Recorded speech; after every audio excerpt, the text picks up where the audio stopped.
Ooh, that really helps. Good evening, everybody. Yeah, we sometimes have to pound the gavel, but that Zoom recording voice really helped. So it's wonderful to see all you wonderful students, and even more wonderful to see all you parents out in the audience. So great to see you. It's a fun night when we're able to hear from the high school students as part of the Mayor's Youth Advisory Council. So students, the way this will work is I think each of you are going to come up either individually or in groups and talk to us a little bit about what you did this year, if you have any areas of improvement that you think that we can make, but really anything that you'd like to talk about. It sounds like there is kind of a order to things, so you guys will come up in groups, and then I think at the end it would be great if we could get a group picture. And then I also have a couple of awards to give before everybody can go home. All right. So I think just as a reminder, throughout the year, each of the students picked one of our committees to follow. So those committees, they either attended city council meetings, the sustainability committee, Parks and Rec, ARB or the Plan Commission.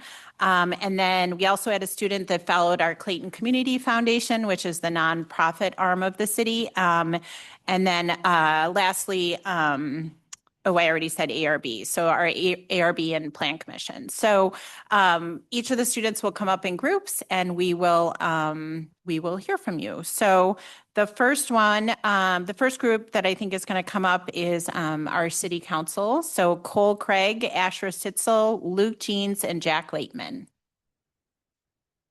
And Cole, can you just make sure that the microphone is on? There should be a green circle at the bottom that should come on. Good. Okay. And in order for it's just that way the Zoom recording gets it. So if as each of you guys talk, maybe just change positions.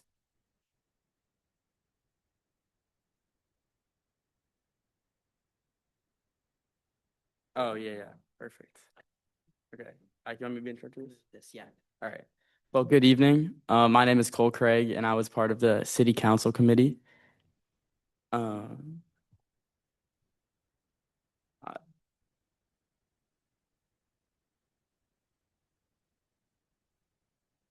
yeah, can you go ahead and click it? Awesome.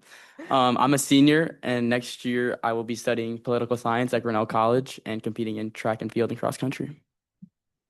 My name is Asher Stitzel. I'm a junior, and I also worked with this group during the city council. And next year, I'm going to continue to work with the mock trial team at Clayton High School and continue to think through democratic processes and how it affects the Clayton community.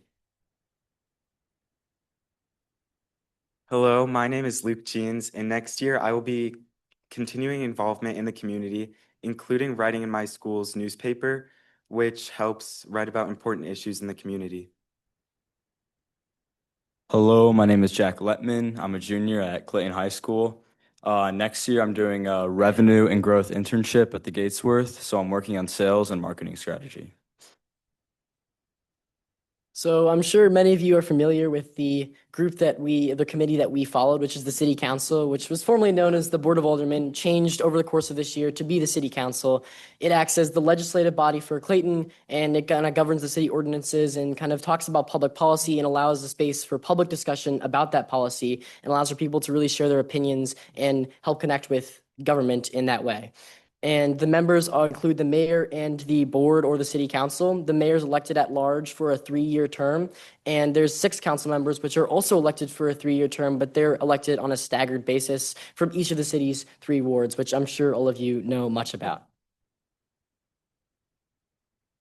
Yeah, so our impressions over the year, I was really taken aback when each person, like on each issue, each council member will have their say on each issue. And I thought that each council member was really prepared and had something really insightful to say, and each time they spoke was something different and something new to hear. And I thought that was really cool to see.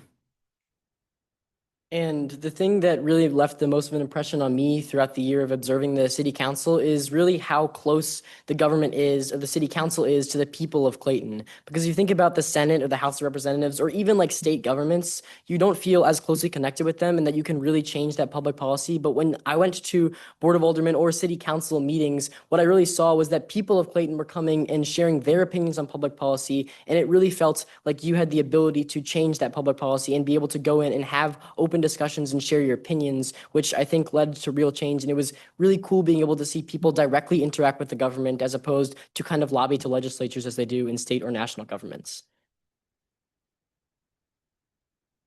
My impression is that it feels like a group of friends working together because there's been like many late nights that I've been here, and after everything's done, you guys always like laugh and talk and stuff like that, and it feels less political because I see like all you guys around Clayton. Like I saw Mr. Gibson at the Creperie the other day, and then Mayor McAndrew was at my prom pre-pictures because I'm friends with their son.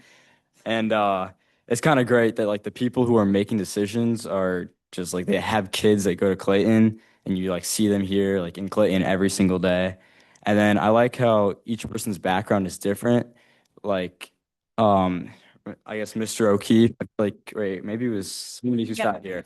I don't know, but they always brought up like the finance part of things. So it's like everyone kind of like specialized in something due to like their backgrounds in the past. So yeah, thank you guys. Throughout my time observing meetings, I was very impressed by all the questions that every member asked.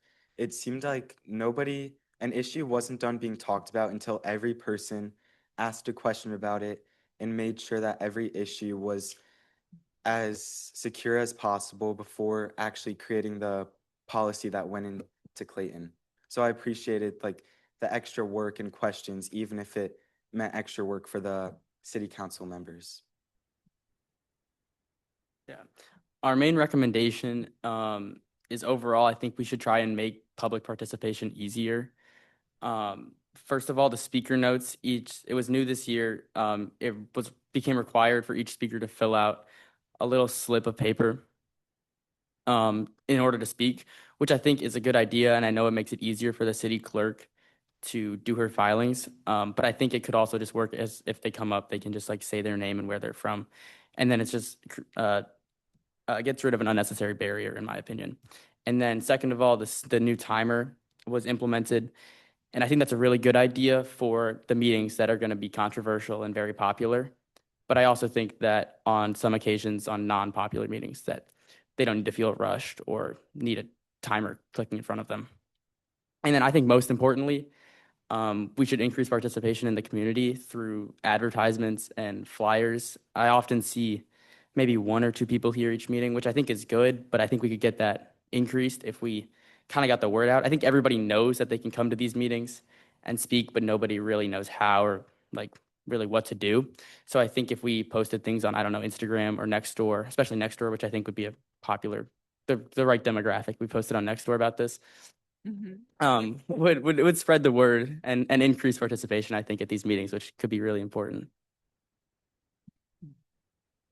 So we just wanted to say thank you to first Mrs. Avelies and Ms. Kearley for their help throughout the year, and also Mayor McAndrew for being at every meeting and helping us and helping guide us throughout the year, being able to connect with the community and connect with the government through this way. And we just wanted to thank each and every committee and especially the city council that we observed throughout the year. So thank you guys.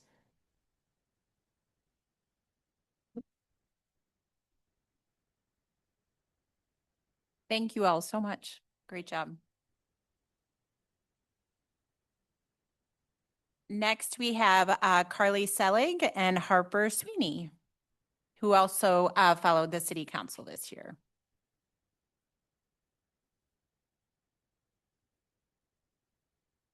Is it on? Oh, okay. Hi, my name is Carly Selig, and I am a senior this year at Clayton High School. Next year, I am attending the University of Wisconsin-Madison to study political science, and I'm going into pre-law. Hi, my name is Harper Sweeney, and I'm a junior at Clayton High School. And Carly and I both followed the city council throughout the 2025 to 2026 school year. One thing that I thought was really interesting about the city council, which was mentioned before in the previous presentation, is learning about all the different perspectives that you all bring to the council. I really noticed this a lot whenever we talked about the tornado that happened last year, just like learning about how much it affected our community. And I really love to learn about all the steps we took to recover and all the steps we still need to take. I was really interested with how the council handles thoughts and opinions from Clayton citizens. Specifically, I remember one time, this woman came in with concerns over bus benches, and she had concerns about that. And I was really impressed with the structure and order and how the council was able to address her concerns and make her feel comfortable and heard. One room for improvement, which was implemented into this year, was again the speaker note cards. I thought that that would make the city council meetings more efficient for everyone involved. Like, it would definitely help citizen involvement into city council meetings, and it would make the meetings more efficient for everyone involved.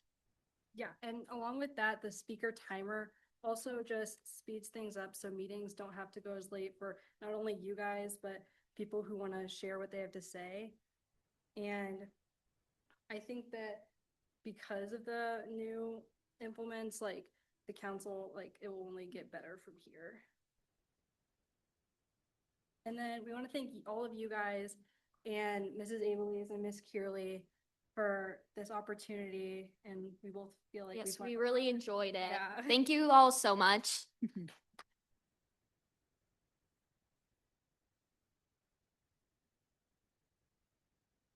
Thank you, Carly and Harper.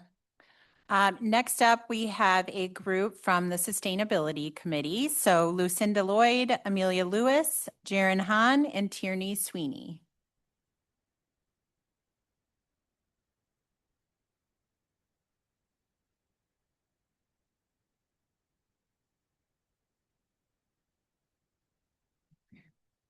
Hi.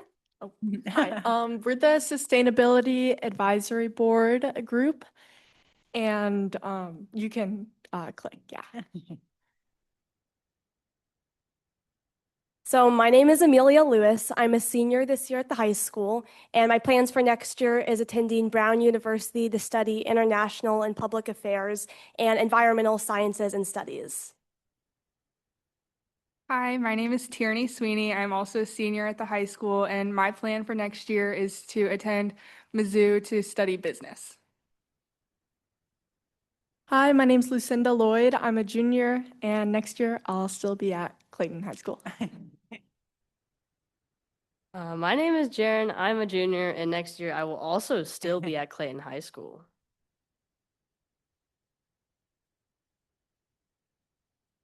So what we did with our time at MIAC is we worked with the Sustainability Advisory Board to plan World Migratory Bird Day on May 9th.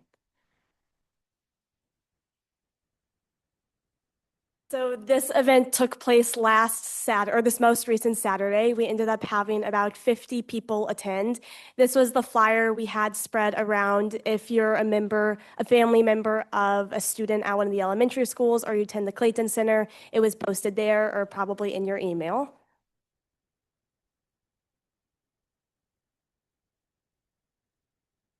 Yeah, so we basically had this whole tent near the parking lot, and we had a lot of these bird experts take everyone on a bird walk. I went for about 30 minutes. It was really fun, and I got to see a lot of little kids and their parents really enjoy watching birds, and these bird experts really knew their stuff.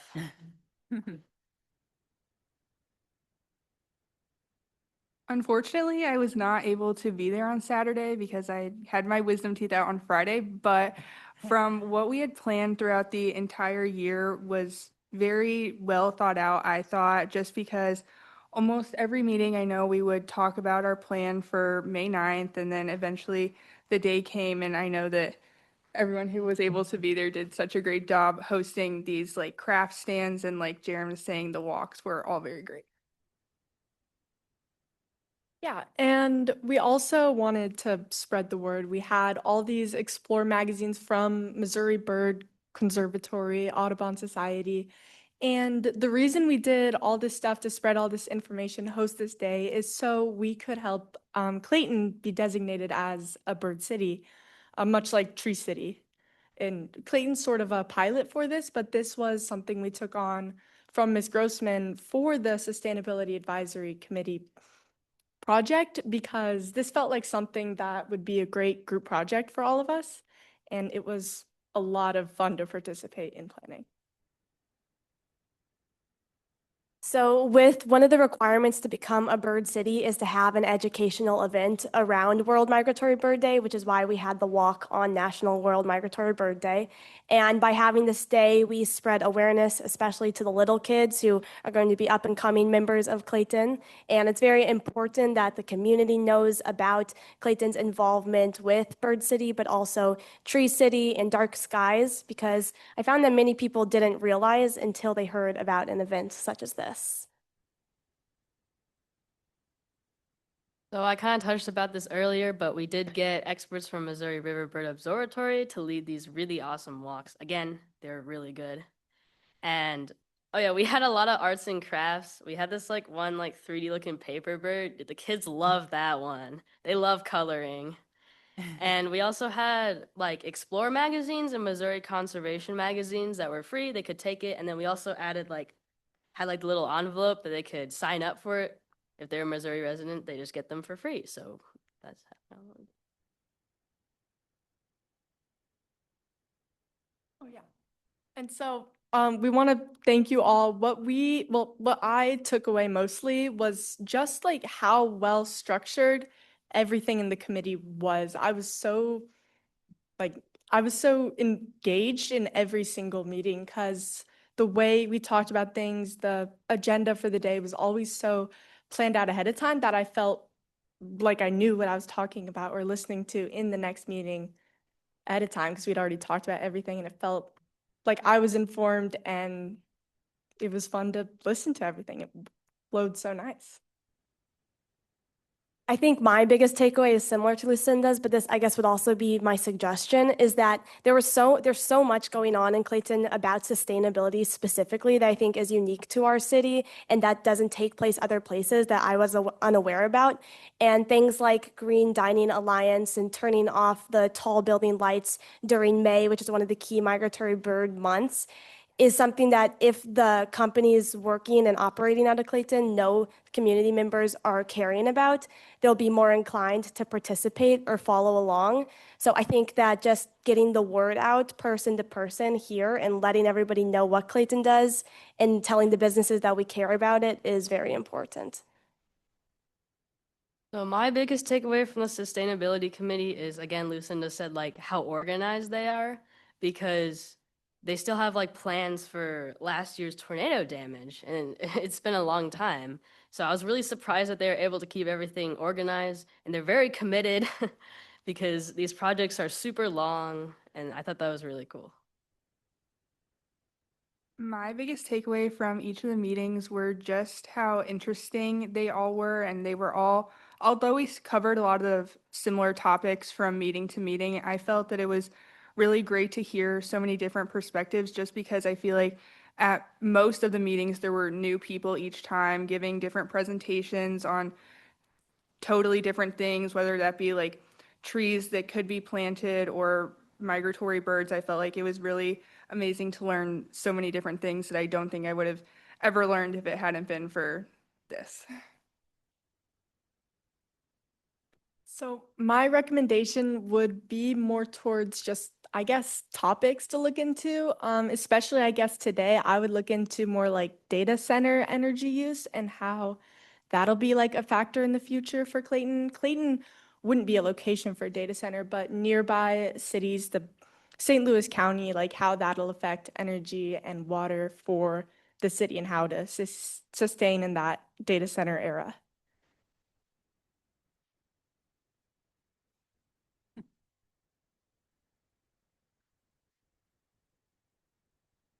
Okay. And really quickly, I do want to thank Miss Ableys and Miss Kearley for just giving us this wonderful opportunity, and Miss Grossman because she really helped us a lot. She's a lot of the reason for the organization, that's for sure.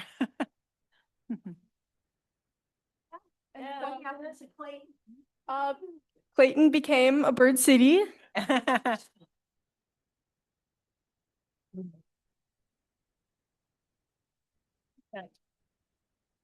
So we reached our goals. Thank you all so much. Thank you.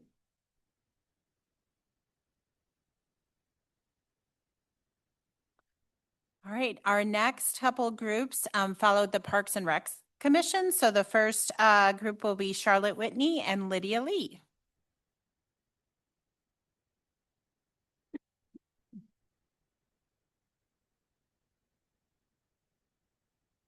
Hello, I'm Lydia Lee, and I'm currently a junior at Clayton High School. I'm Charlotte Whitney, and I'm also a junior at Clayton High School. And we followed the Clayton Parks and Recreation Committee.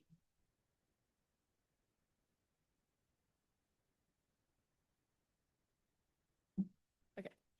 One of the main projects that the Parks and Recreation Committee followed was the Livable Communities Project, which, if you're not familiar, the area off of Brentwood, which is currently a temporary pickleball court area, is going to become a more usable area, and we're going to have an area where you can have concerts, and there's going to be a lawn space as well as new and improved pickleball court. So, one of my main impressions was first about, I was surprised about the emphasis on sustainability and technology in a recreational project. So not only do the parks, are they like provided for fun and entertainment for the community, but also to be in a sustainable way that to make sure that the earth wasn't being negatively impacted, and all the extreme planning with the expensive technology that was used. So specifically the green infrastructure, the rain gardens, and the native landscaping. And then more with the technology was the intentional lighting fixtures. And then secondly, I was glad to hear the goal of appealing to all age groups through the Livable Communities Project. There was some concerns of not targeting all age demographics in Clayton with the Parks and Rec community. So I think the Livable Community Project will do a great job of kind of expanding, providing entertainment for all age groups. So the ice rinks, of course, will provide entertainment for kids and the families and teenagers, while the pickleball courts can target also a wide range of ages, including also the older generations. And then the concert venue can also appeal to a large demographic of people along with the food trucks. And then secondly, we kind of covered the Shaw Park pool. So I was most shocked to hear that the costs actually outweigh the revenue for Shaw Park pool. So there's like a lot of costs that include like maintenance issues and replacements of lane lines, diving boards, vacuums, and the lounges.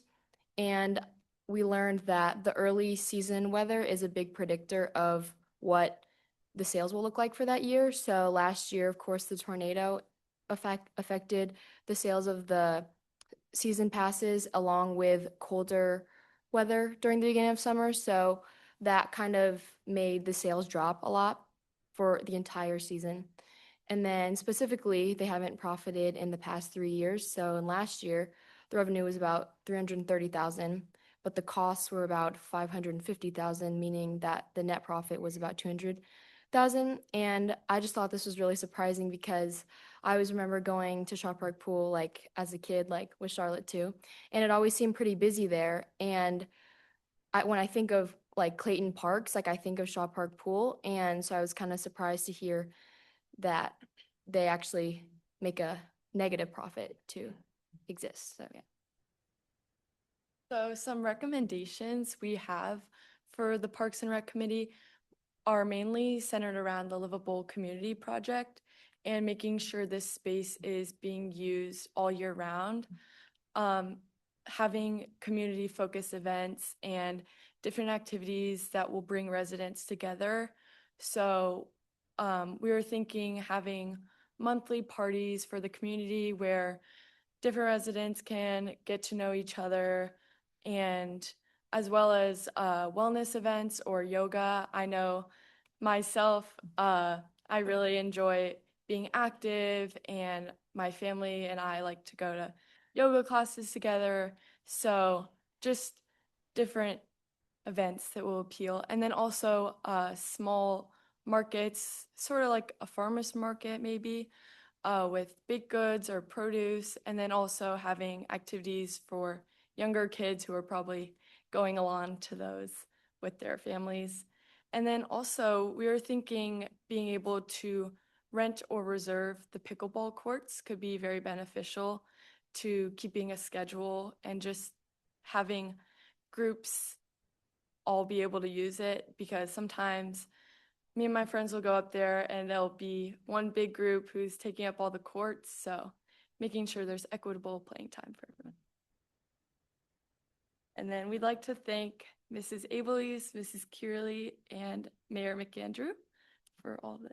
Yes, and then of course the Parks and Rec Committee and all of you for being here today. So thank you. Thank you. Thank you both.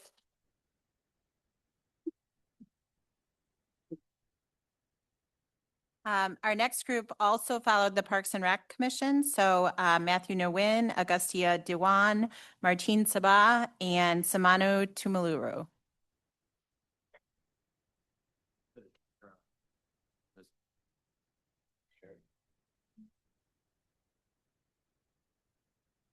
Do you guys need to, did you share it? We didn't share it yet. That's okay. You can. We can do it right now. Maybe, do you guys want to sit for a second? And if you want to share it with Miss Abelies and she can share it with, that's easy. So we will pivot.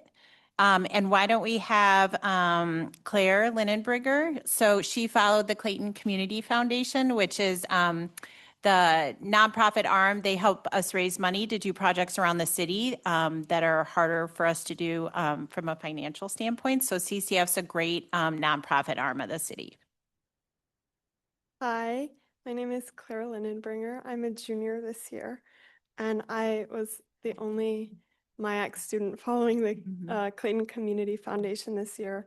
I was really interested in CCF because I think it's such a unique aspect of Clayton government to have a nonprofit branch helping raise money for city projects. And I had a lot of really great impressions of CCF.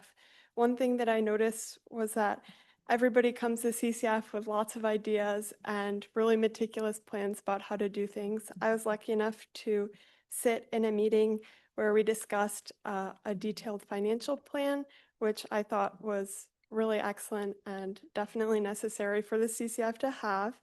I also was there for discussions about wording for different fundraising materials, which I think is equally important because if you're asking for money, it's good to know what you're going to say.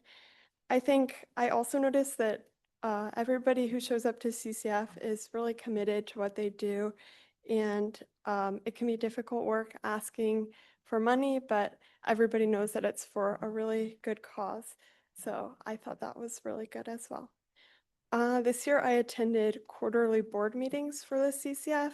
I attended meetings of the Wydown Subcommittee, which was focused on raising money for Wydown restoration in the area where the tornado hit especially. And I also attended some meetings for the engagement committee and some city council meetings in between just to catch up on what's going on in the Clayton city government. And at one meeting, I was lucky I got to present a social media engagement plan for the CCF because one of the biggest challenges that they face is getting the word about who they are and what they do. It can be kind of confusing for a lot of people because the CCF is kind of like semi-governmental and it's associated with the city government, but also associated with fundraising just from the community. One recommendation that I have for the CCF going forward is that I think once fundraising really kicks off in earnest for a lot of the different projects that CCF has been planning, like for the Wydown restoration and planting a lot more trees there and also installing some art there, I think it would be really useful to use the school district as a way to reach families. Something that I learned from actually canvassing for Prop O this spring was that if voting is an indicator of involvement, the most engaged people are actually the people who don't have students currently in the Clayton School District. So I think going through the school district would be a really good way to reach people who might not already know or be engaged a lot with CCF. Yeah, so I think, like I said before, a lot of people still aren't really aware of like the different projects that CCF is taking on.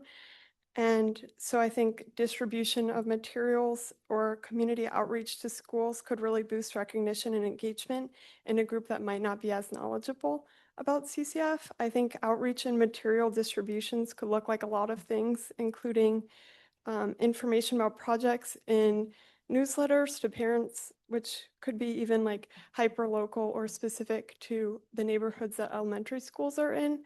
So information in, say, a newsletter to captain parents could include more about Wydown restoration efforts, which impact the community right around there. And Merrimack might get more information about maybe the Hanley House, which is closer to their area. Of course, this information would be broader for middle school and high school parents because those schools service the entire community. I think outreach and material distribution through the school district could also look like CCF volunteers potentially attending PTO meetings and maybe giving like a short presentation about different projects that might be going on in the community at that time and how parents might be able to give or get involved.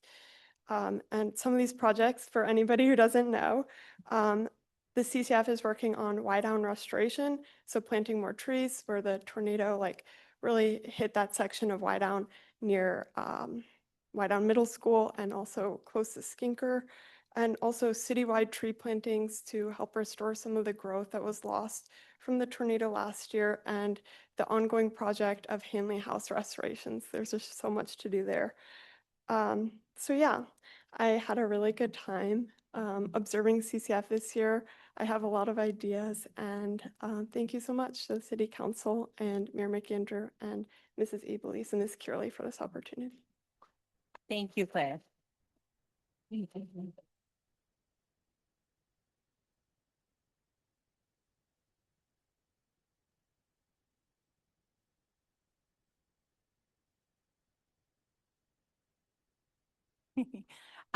Why don't we go, why don't we do, so in the city of Clayton, the Plan Commission and the Architectural Review Board work together. In some cities, they're separate.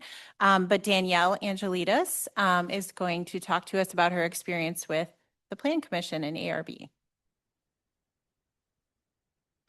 Hi, I'm Danielle Angelides, and I'm currently a junior at Clayton High School.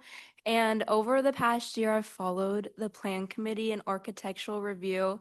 And I chose to follow this committee in particular because over the past year and a half, I've developed an interest for architecture, but I really didn't know anything about it.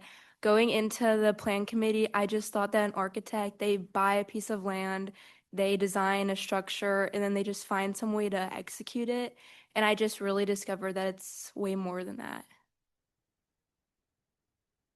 And so something that really surprised me, although everything surprised me since I didn't know anything, but something that really surprised me was just how much consideration was put into maintaining Clayton's appearance. Because as you all know, since you live here, it's really beautiful. And I didn't realize that the amount of detail and thought that went into preserving the beauty. And so at these meetings, the Plan Committee sits where you guys are sitting right now. And then individuals, mainly architects, but sometimes like a mom or a dad, they come forward and they give ideas about either changing the front of a structure of their house or painting it white instead of black, or even just elevating a window slightly upwards. And so they would come stand where I am and they would just present these ideas, and just every member of the committee, they would have something to say and they'd either give a recommendation and just they really put a lot of focus into making sure everything looked neat. They even looked at the buildings next to the structures that they were developing to make sure that everything matched. For instance, painting white on brick would work better than painting wood in some places. And so that really made a difference. And then also what was kind of surprising was that they really focused on the long-term feel instead of an individual's preference, because they just really focused on the whole community and each subsection instead of just what one person wanted. And then a recommendation I have for the future is, like I said before, the people who mainly come with ideas are architects, but sometimes they are just an individual. And when it's their first time sharing, they don't really know what to say or what materials even to use. Like, for instance, in the fall, one time we had this woman come in. It was a really long 30 minutes to say the least. She had a bunch of questions and just you could tell she was getting really frustrated. And I think to avoid some of her frustrations is to set clear expectations of each individual subsection, possibly in Clayton, and just the expectations, materials, colors, and maybe even just some examples on what an idea should look like. And so I just want to thank you all for your time. Thank you, Mrs. Ableys and Ms. Kearley. Thank you, Mayor McAndrew. And really thank you, the Plan Committee and Architectural Review Board, because I really learned a lot through my experience. Thank you, Danielle.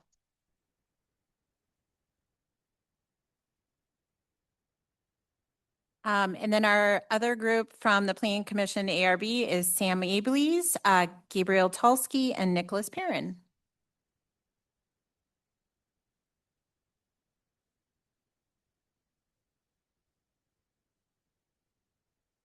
Good evening, City Council. My name is Sam Ableys, and I'm a junior. Next year, I plan on going to this really cool small public school called CHS. I thought you had a college all picked out, Sam. I was getting excited. My name is Nicholas Perrin. I go to Clayton High School, and I do not plan to skip the 12th grade. I'm a junior. I'm Gabe Talski. I'm also a junior, and I'm just going to Clayton. Yes. We're here to talk about our experiences in the Architectural Review Board and Plan Commission. Over the course of this last year, we've seen the development and approval of many different applications, emphasis on many. From a new building to being constructed, redrawing an existing property line, store sign, paint job, proof of leases for restaurants and businesses. We saw firsthand the immense effort that every single member and participant coming to the meetings put into every single proposal. Over that time, we gained a deeper understanding and appreciation for all the work that goes into the zoning and development of Clayton. We've learned a lot of different new things plenty of these things I've genuinely never heard of before. From CUPs, which are conditional use permits, PUDs, planned unit developments, site plans, Mylar restrictions, and plenty of other construction codes that are important in each specific proposal. Not to mention the whole process of how serving on a local government committee works, which I've never seen any of that before, so it was interesting to learn about. Our time in the committee gave us a completely new lens into the government side that comes when someone opens a new business. For instance, we saw how business owners, when they're bringing forth their plans for the business, at these meetings, they're trying to balance not only what they want to make their business as best as it can be, how to abide by all of the laws, and also how to make sure that that all of these different sustainability practices are implemented to make sure that Clayton is being built for the better of everyone. In one of many examples, the design for Myers Bar and Lounge, which is coming in really soon, the owner presented to the board how they're going to regulate sound pollution for the restaurant. It was interesting to see how talking in one committee spills over into another one and how they all relate and connect to each other. That was just one specific example, but there are plenty of other times when interesting committee meetings where there's a lot of different ideas and plans coming together to make everything work. Next, we also noticed how the way committee members worked and collaborated with each other.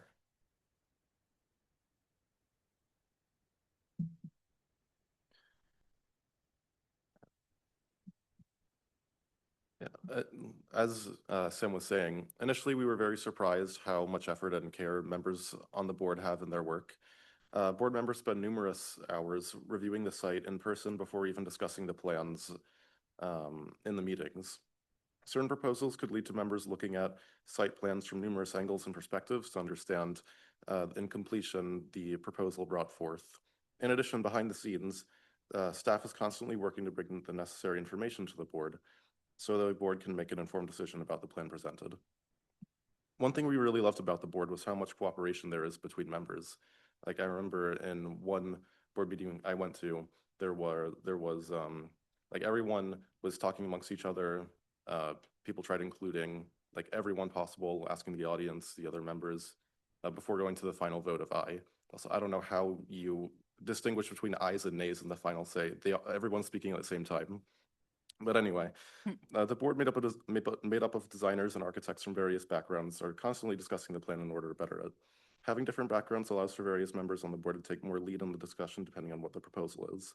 Thus, we have been very moved that we have been able to see so much flexibility and ingenuity in the process of discussing plans to better Clayton. Along with all these positive moments we have seen and felt, we have also developed two main recommendations we hope the council will think about. Okay.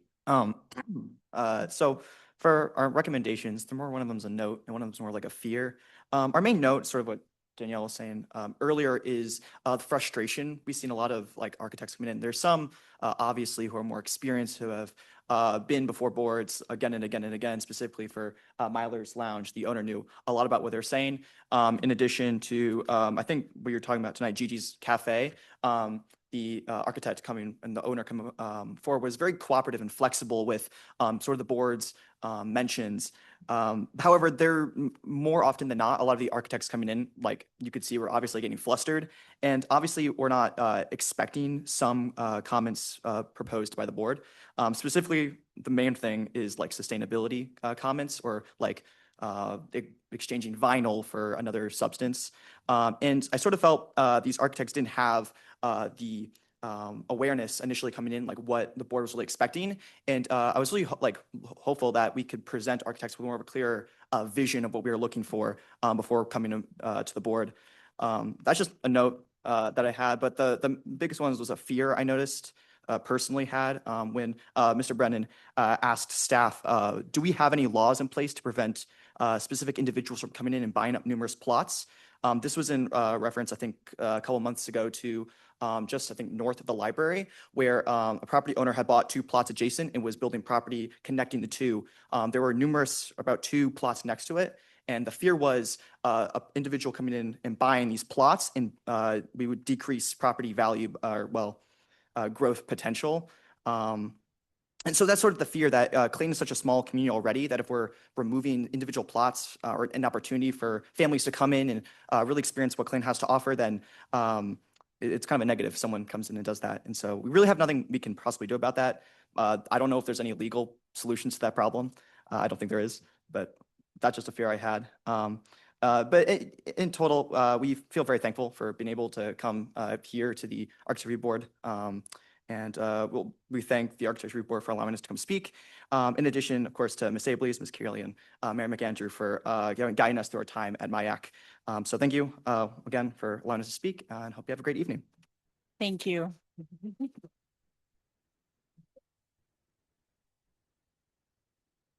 All right, so our last Parks and Rec group, Matthew Agustia Martinen Samanu.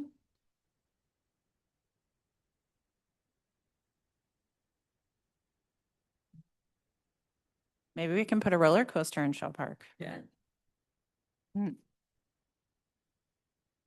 Okay. Hello, my name is Martin Sabag, and we're going to be presenting what we learned this year about Parks and Recreation. I'm a junior at Clayton High School, and so next year I'm going to be starting to apply for colleges. My name is Agustia Dewan. I'm also a junior in Clayton High School. So next year as a senior, there's a high possibility I might come back to MIAC just to check out some other committees as well.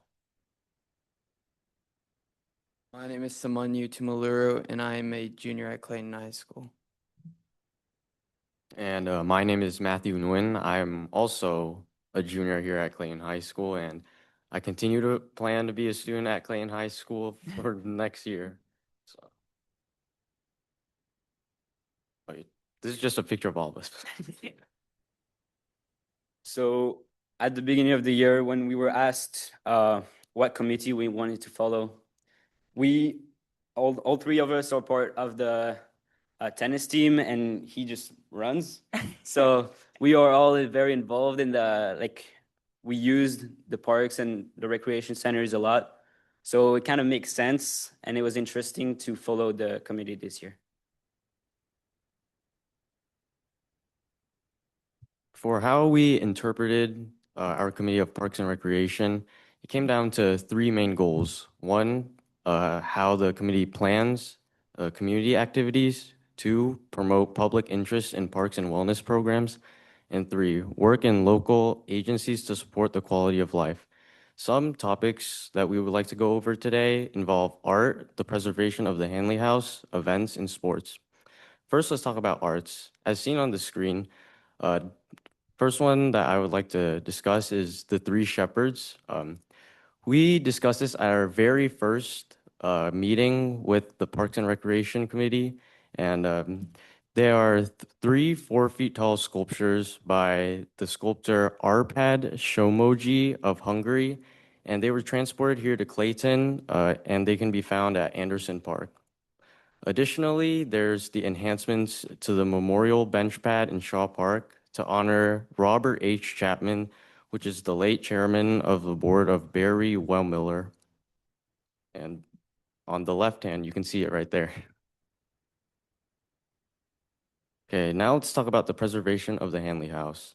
As previously stated, the Hanley House was heavily affected by the tornado last year, and our committee here with the Parks and Recreation have been putting in a lot of work and money to help preserve it and bring it back to what it was. Some facts about the Hanley House was it was built in 1855, which makes it the oldest structure here in the city of Clayton, and it's listed on the National Register of Historic Places. Okay.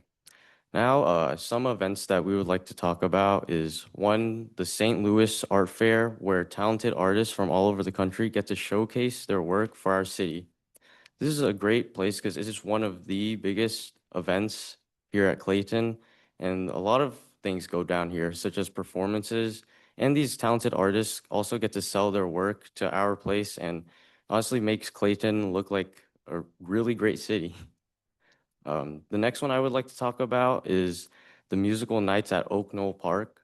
This one really hits home with me because these events with the musical festivals are ones that my family attends, and it's really amazing how the Parks and Rec Committee just plans everything and gathers all these incredible and talented artists to perform for our local park.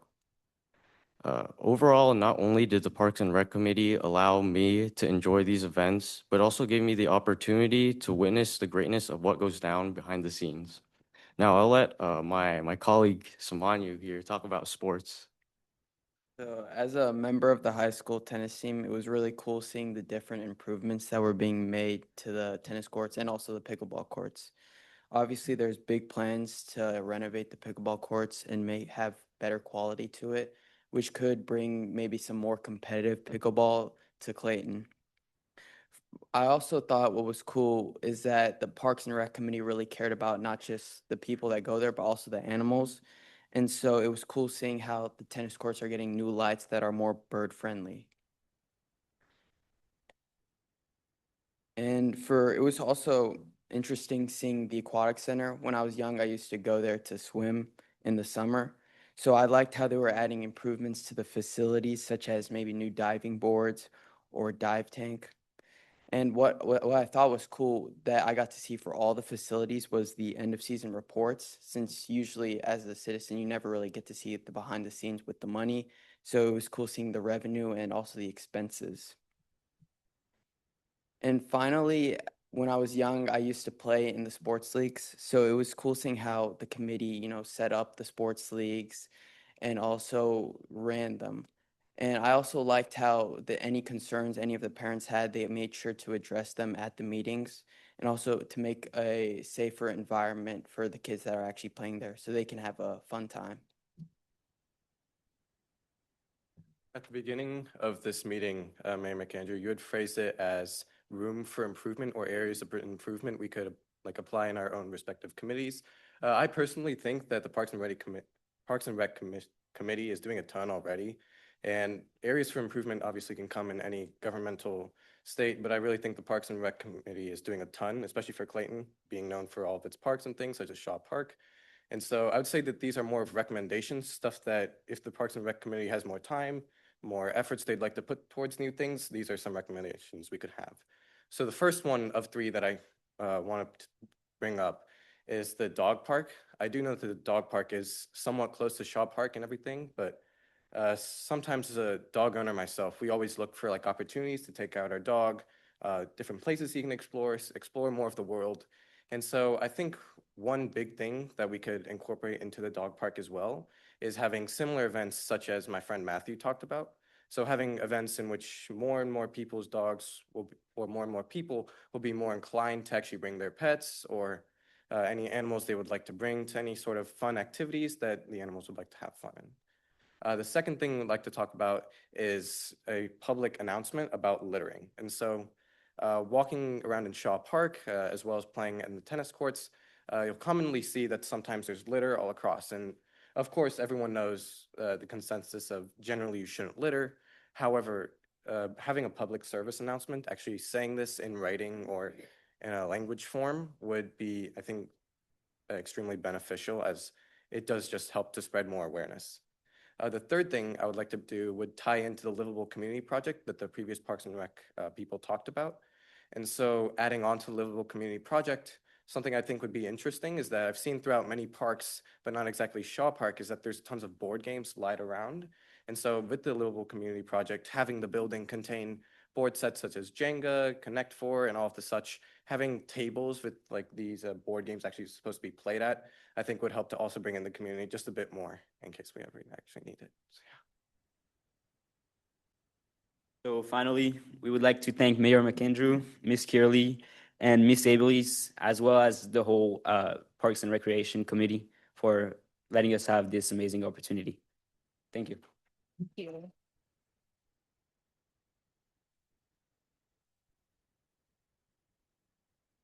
Well, I am so impressed. You guys did a fantastic job. Maybe a round of applause for these wonderful students.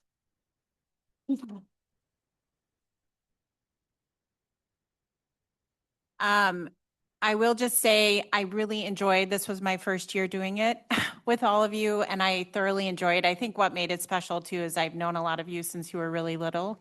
And it is unbelievable to me to see the people that you have all become. So it's very moving, and you guys should all be very, very proud of yourselves. So parents, you've raised wonderful kids. I just want to recognize a couple students that I think went above and beyond with not only their participation, but just what they did in their committees. So the Mayor's Award this year goes to Amelia Lewis and Lucinda Lloyd.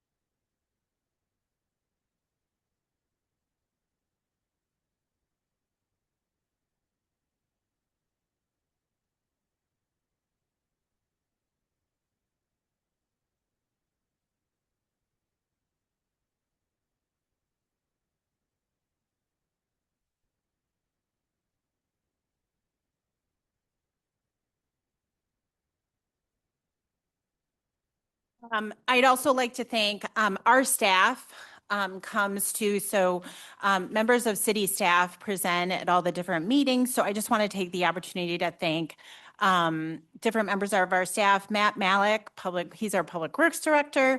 David Gibson's our City Manager. Anna Crane's our Planning Director. Tony Searing's in charge of our parks.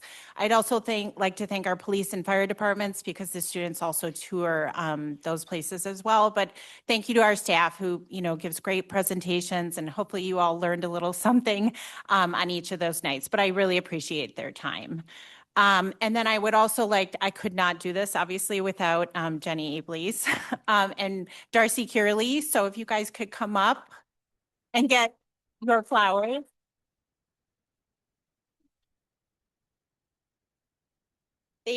They really do such a wonderful job organizing everybody. It's a lot of work sending out all the emails and making sure that very busy students come to meetings. I would also like to thank our city clerk, June Frazier. It also does an unbelievable job coordinating and communicating with everybody.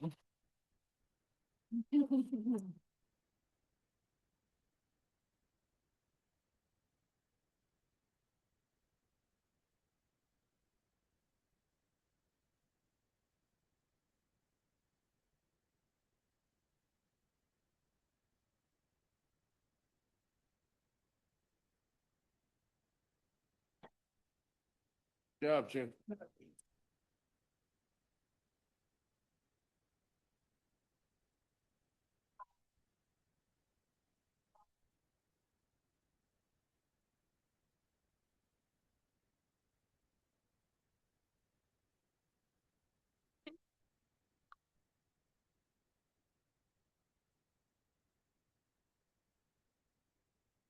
You guys are gonna have to squeeze it a lot more than that.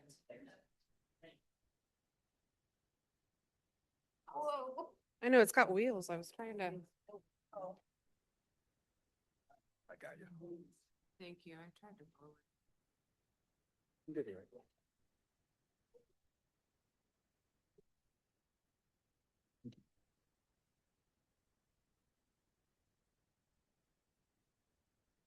Scoot away.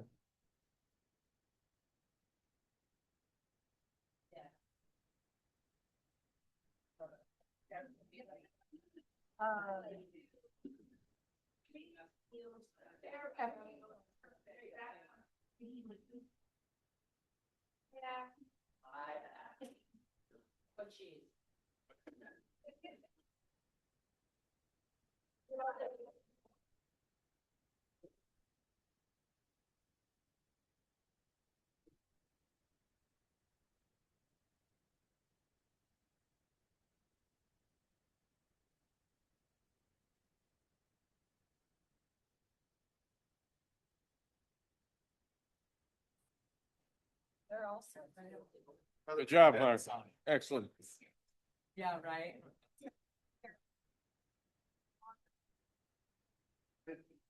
Are we on break?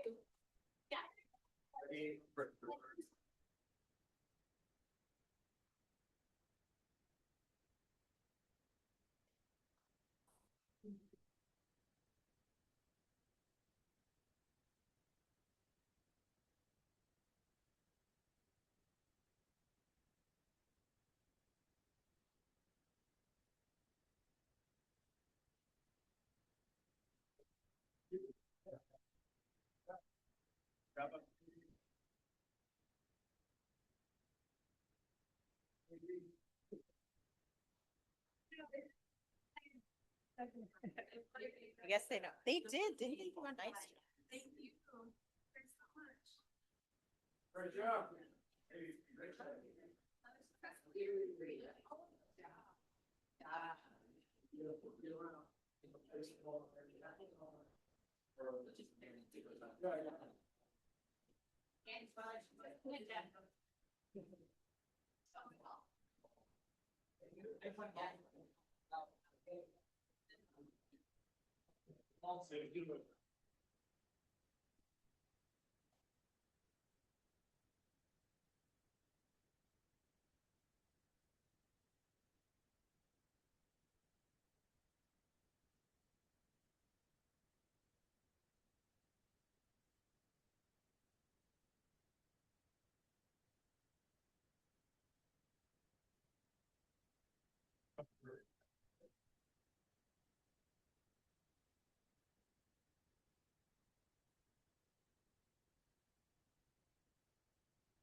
All right, good evening, everybody. We had a full house. We had our Mayor's Youth Advisory Council. They meet once a month with me and other city departments throughout the year. So they gave their final kind of presentations to us for the year. So that was the reason for the big group in our 6 o'clock hour.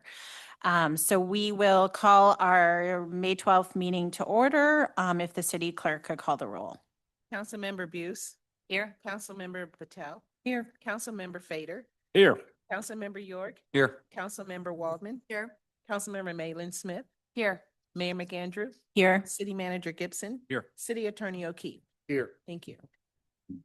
The first part of our meeting is called the open forum portion of our meeting. So if anybody would like to talk to us about something, an issue that's not on the agenda. So as your agenda item comes up, that's when you would come up to talk to us. But if there's something you would like to talk to us about that's not on the agenda tonight, it's great if you could fill out a speaker card ahead of time.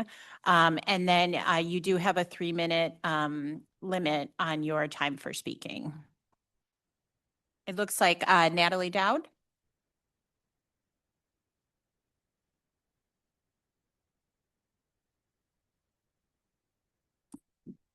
Is that mic on, I Natalie? think so. Is it green at the bottom? Yes, it's Great.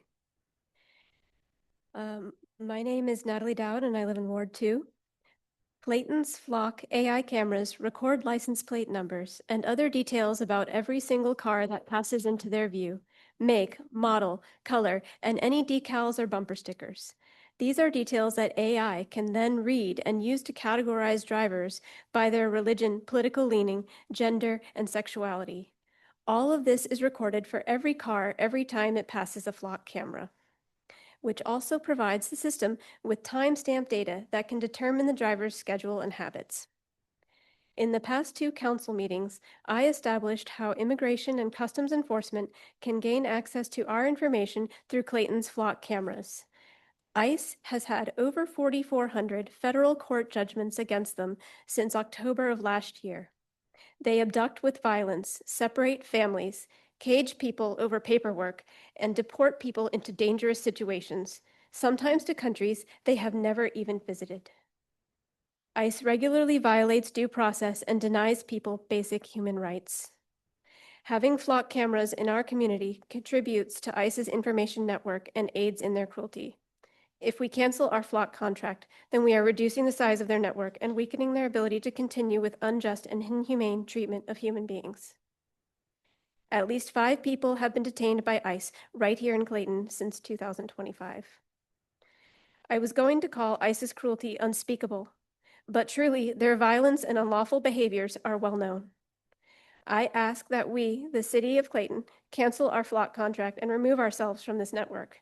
Save Clayton hundreds of thousands of dollars, protect the most vulnerable among us, and make a conscious decision to do what is morally right. I also ask that the council create a policy detailing when, if ever, the Clayton police are permitted to contact ICE. Police Chief Mark Smith has said to me several times that he doesn't know anything about immigration enforcement and doesn't do that. So there is no reason that we shouldn't make it official. Thank you. Thank you.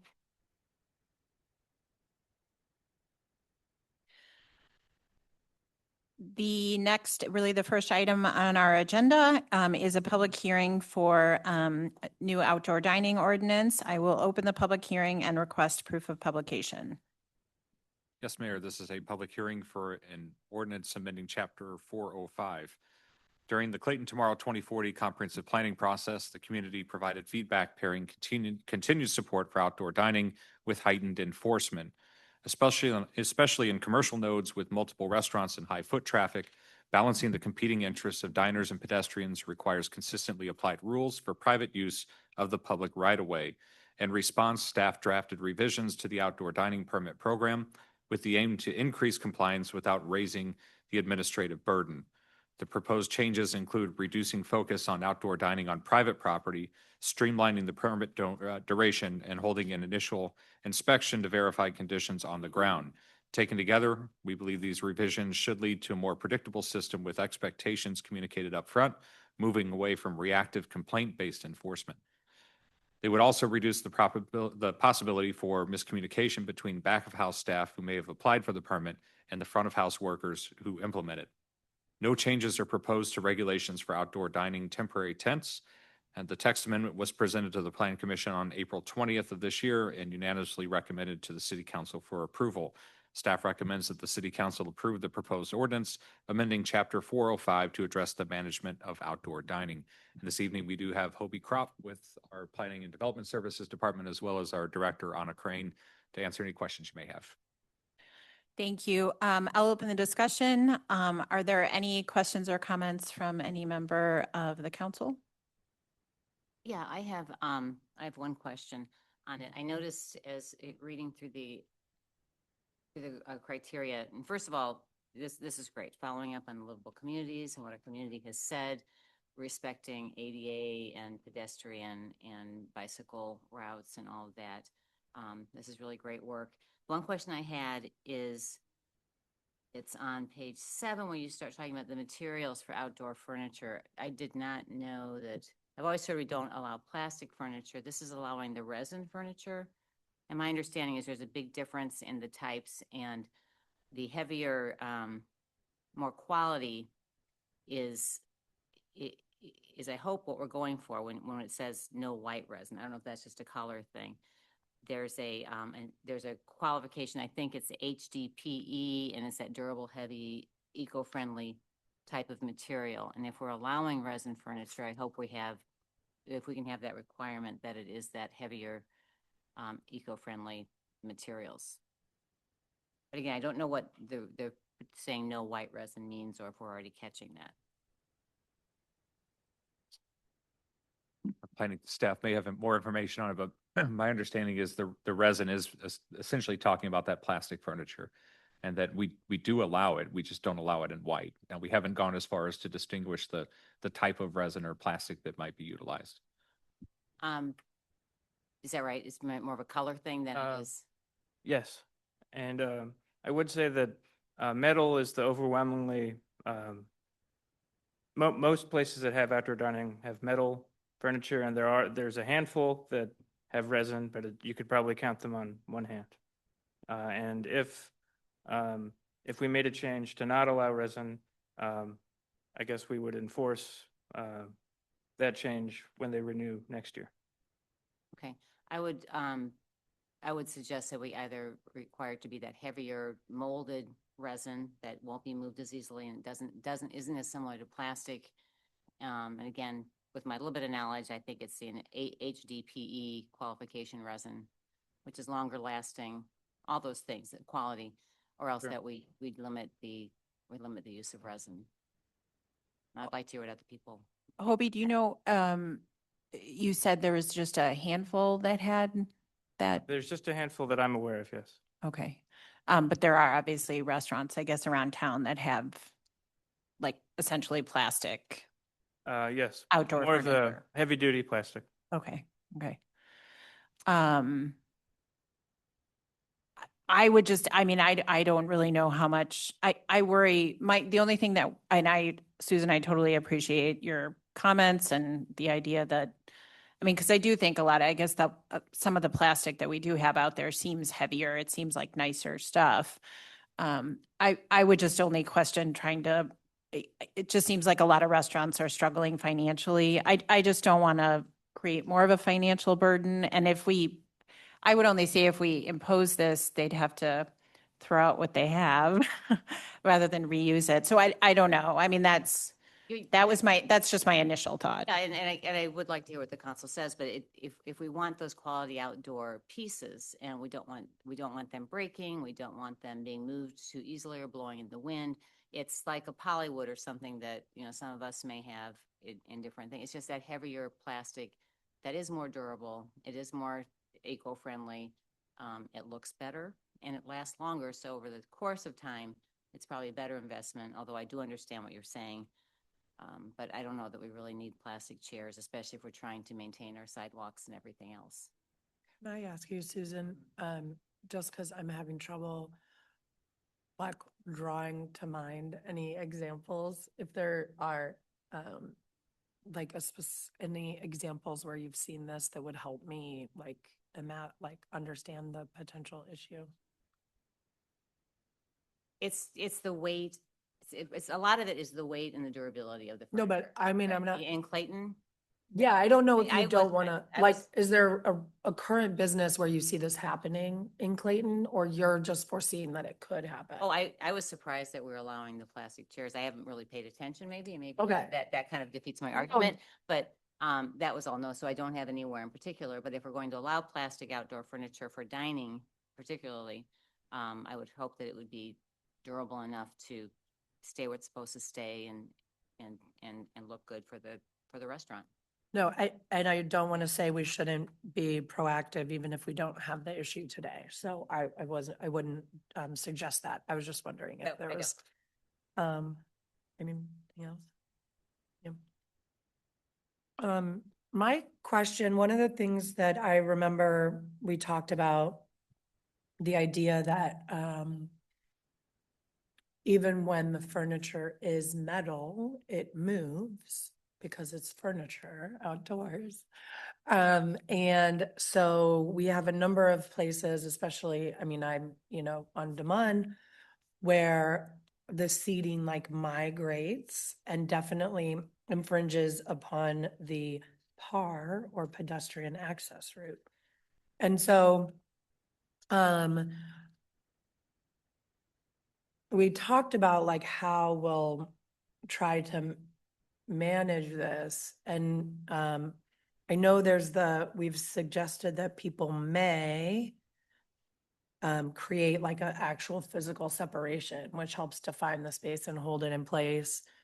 But I don't believe we're requiring it. And then, so I'm just interested in how we expect to be able to is there something else in here that I missed that will help us manage the migration of? Sure. I think the main way we'd avoid that is with the initial inspection every year before the permit is issued, where a city staff member would go on site and review what was submitted and then have a tape measure and say, you said this was 5 feet, but it's actually 3 feet, so the permit's not going to be issued. And then ask the restaurant to keep a copy of the approved plans on file. So any day, if somebody complained and an inspector would show up, they'd be able to verify what everybody agreed to. And if you do that at the beginning of the outdoor dining season with someone at the management level, they can then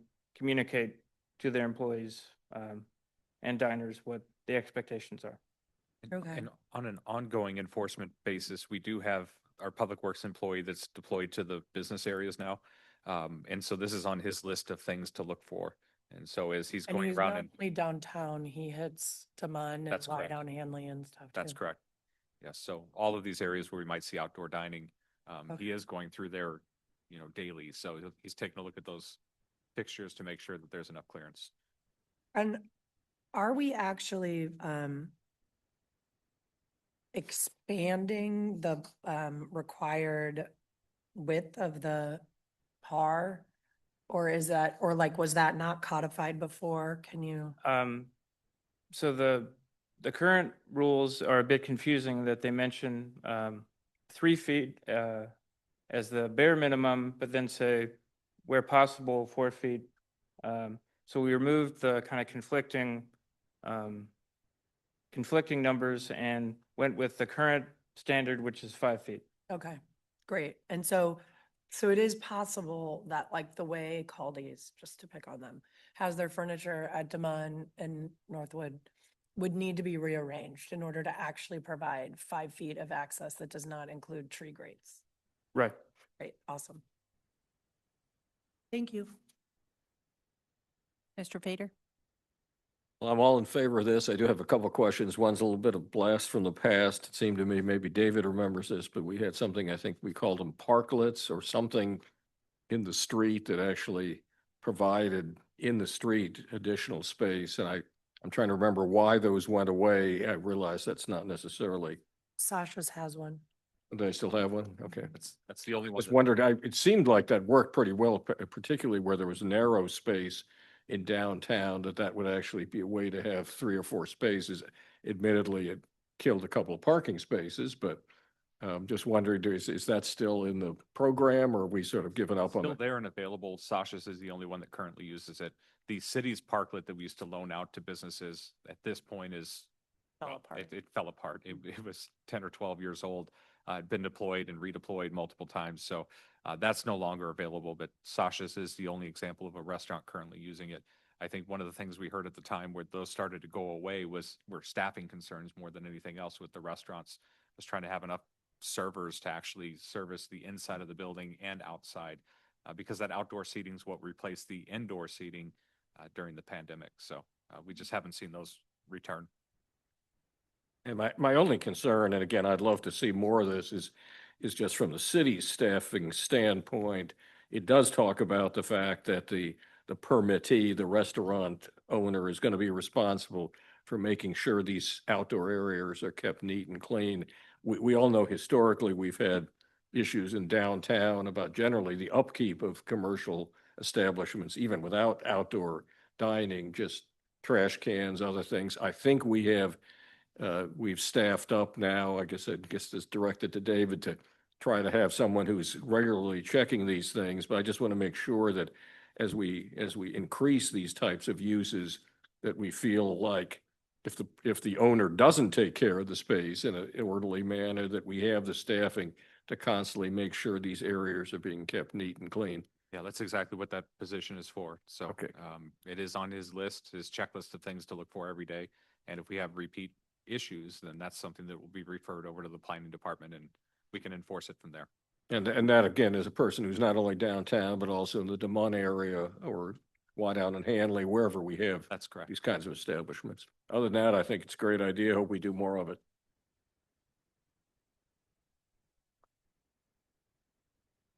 Any questions? No questions. One comment for Susan to your question. I tend to agree with you on the plastic, but I also don't necessarily see it as a big problem at the moment. So in my mind, I'm kind of weighing it on what is the imposition onto places that currently have it versus is there a character of Clayton that's somehow being affected by plastic versus metal? And I don't see that yet. And if we can make this change in any given year and the next year, it basically becomes a requirement on business renewal.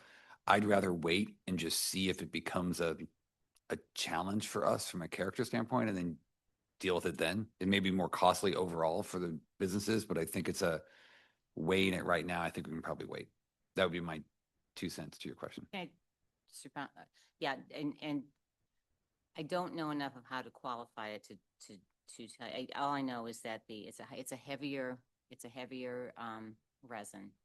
It's still a petroleum-based product, but it tends to be, you can think of what you can buy at Target for inexpensive chairs versus what you're buying when you're getting, that heavier, still a resin base, but it would stay in place a lot better on our streets and I think look better. And that's the only reason doing it now versus later. There may not be a problem until people start, hopefully the people will be taking us up on this. And once they start buying their plastic, then they throw out every season because it's just cheap plastic. It may be better to do it prospectively than.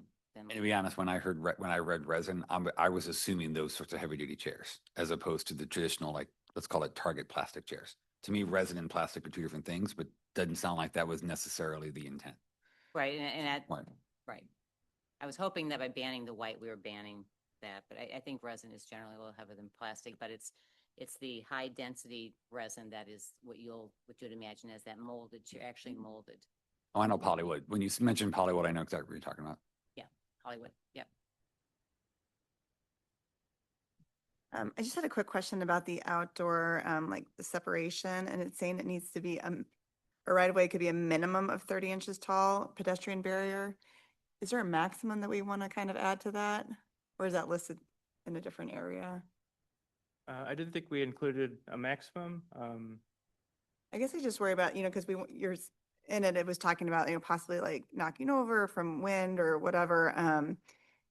We might want to do a max on that. Yeah, that's true. I mean, I didn't think of that, but yeah, wondering if, I wonder, is there any prohibition here to having something like having a establishment basically create a wall around their patio? Well, I've been wondering about that because across the Right, street, right, there's right. one. I was wondering what we have. Because I do think said, that also plays into the vibrancy that we are trying to, create on our corners and things like that, this. Yeah, we can add a maximum here. The walls, though, because we still have all the architecture review board requirements, administratively, we wouldn't sign off on it. So, example, across the street, they put that all in without permits despite stop work orders and are currently have received a summons. So, yes, so we would not have approved that under their outdoor dining. Okay. Oh, good. Thank Yeah, you. no, I remember when those went up, I was like, how did that happen? But okay, so we don't, you're saying we don't need a maximum because it would go through You your can office? provide one, but that's how we would prohibit it. Got it. Okay. So, because we do still have with architectural guidelines and with our regular zoning requirements, a few things. So if the fencing would be in the public right of way, then that would also require review from Public Works Department. So we look at things like site distance around that, how it might be impacting any of our sidewalks or pavements or other things. But if you're looking to create a cap just to start with, then I would recommend that we do typical fence height. So 4 to 4 feet or so is kind of what you would see a normal ornamental fence. Because when they go through this whole process, they would have to show all this to you guys Yes. anyway. Okay. That makes sense. Thank you. My only question is about the Demon area because I think that the change from 3 feet to 5 feet is gonna impact that area pretty, I don't know, pretty much. And I agree that it is difficult to traverse, but the outdoor dining on Demon really creates the vibrancy in the neighborhood. So have we thought about how to balance, like, do we know what impact it's going to have on the businesses and restaurants on Demon? And do we have some level of flexibility around it being implemented tomorrow that can be helpful for those businesses? Well, I guess I'd say a lot of restaurants, in the past, we've had 2-year permits. So a lot of restaurants have chosen, especially more established restaurants, have chosen to renew for 2 years rather than just kind of a wait and see thing. So a lot of them right now have, their permits won't expire till 2027. So I guess that would provide a little more of a buffer to plan ahead. Add that the 5 feet comes from the PROAG, which we actually have requirements to maintain right of way that meet certain accessibility standards. So the 5 feet is because of updates to that. So there's some elements that our public works director can reduce it for, some exceptions, so to speak, but otherwise we really try to maintain whatever that required standard is. In the existing code, it's kind of confusing because there's references to a minimum of 3, then sometimes there's a 4, sometimes there's a 5, and then there's also a reference to the PROAG, which sets the 5. And that existing no grandfathering clause is in our current regulations. So we just found ourselves with a lot of different time periods of the being addressed. So the biggest thing that Hobie's done is tried to streamline that by just automatically referencing PROAG. So at this point, without Matt Malik, our Director of Public Works, saying exactly what the exceptions are under that, we've just purely referenced over to what their requirements are in the right of way. Yeah, and I don't believe this falls into the exceptions for it. So we have to maintain that clearance for ADA compliance, and that's why you see that there, and it may impact some of the tables and some of the fixtures that are out there, and that's something we're just going to have to adjust for. But if we had an ADA complaint, we weren't maintaining the proper width on the right of way, we have a bigger issue. I think Demon probably is a good candidate for bringing more parklets back. If you're losing enough tables that it would make a difference, then maybe think about putting a parklet back in place. Thank you, Hobie. Are there any questions or comments online or from the audience? If you are, and I'm sorry, Susan, yeah, we didn't really, I would be in favor of waiting. I don't know in terms of your adjusting about the plastic. I just have concerns about imposing more. I think if things are blowing around, my impression is that I don't see a lot of things blowing around, I guess. So I think if it just seems like restaurant owners would choose to buy heavier materials if that were happening.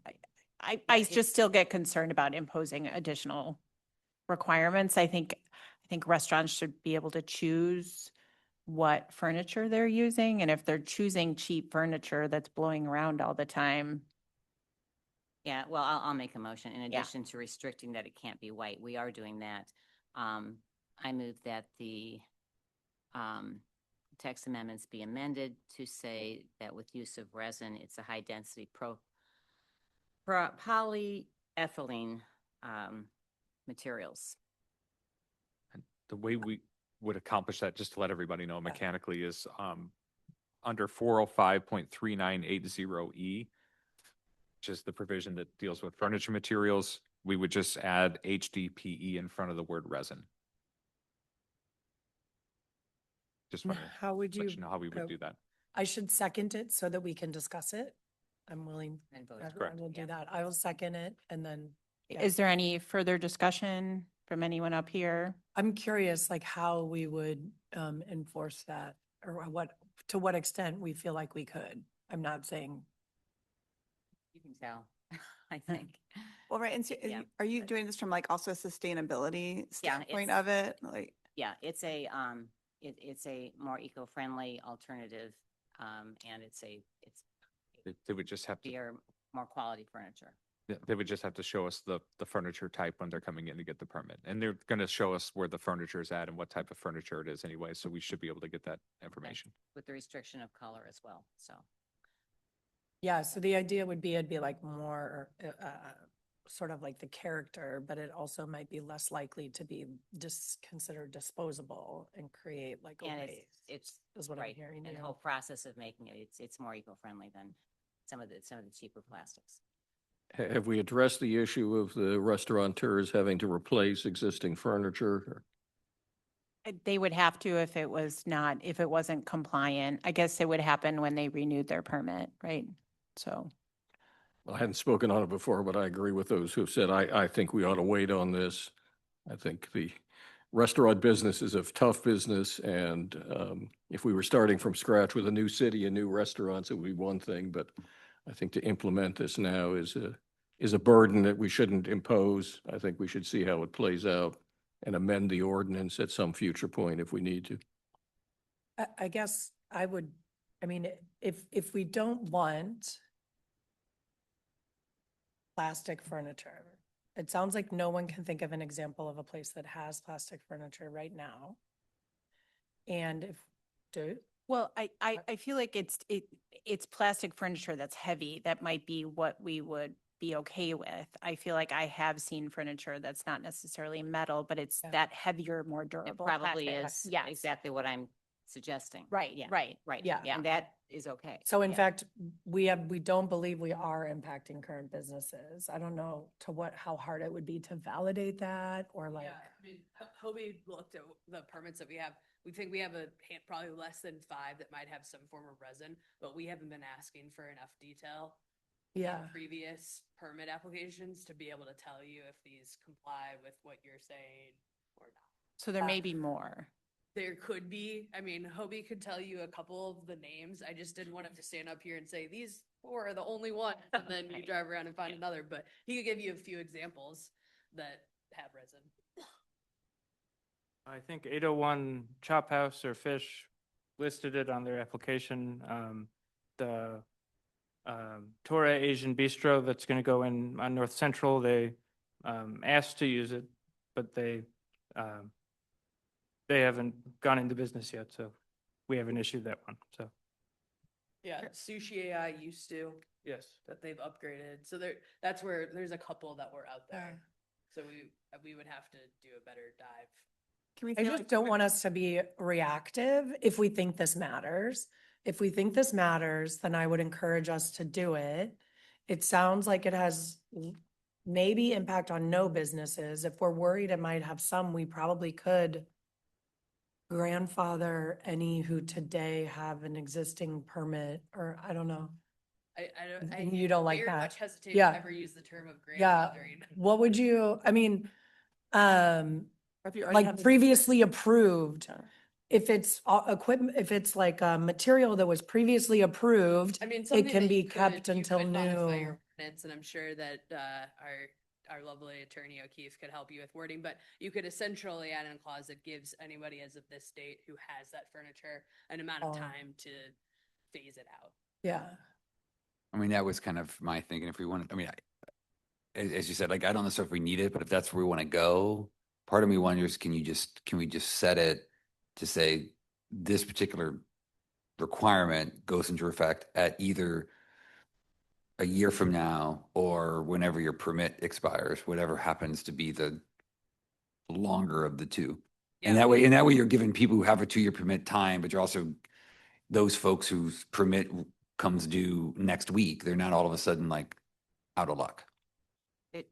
Yeah, I even wonder if the people using the lighter, the less quality material, if they replace it every year. So is it how big of, I don't know how big of a burden it would be, but if that's what we want on our streets, it's probably a good idea to get it in there. But I understand what you're saying about the expense it may be giving to a restaurant, but it doesn't sound like I guess I just don't see poor quality materials. Like, I don't see them around We city. didn't see a vape shop and we didn't see an electric sign. We should not imagine that these things aren't gonna come here if we don't want them. Like, I'm not decided on this. Right.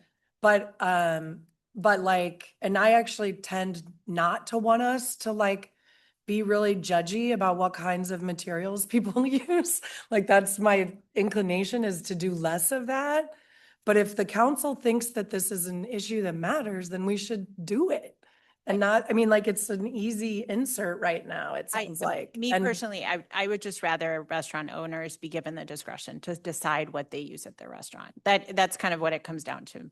I think if a product's not working for them, then they can decide to upgrade, or they can decide to buy a wood product, whatever. I think that they should be given the discretion to buy what works for their restaurant.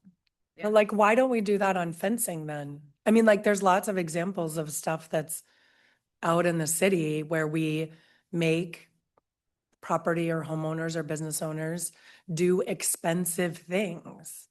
So, I mean, I'm not, if we're gonna like loosen up on a lot of that, that's great. But I don't think that's where this council's gonna go. You know, and we are restricting color already. Yeah. And the other part of it is sustainability wise. There's so that's another part of our city. If we are a city that wants to be eco-friendly and sustainable and lead on that, this is one step that has a lot of other benefits for us as well. Anybody else? I like the idea, if we move forward with something like this, in allowing the 5 restaurants or whomever already has the materials to live the life of that product, because I think it defeats the purpose of wanting to be sustainable if we're like, well, you got to throw all that away and buy something else. So, you know, under those conditions, I feel okay with it, but I don't know how complicated that makes life for enforcement and planning.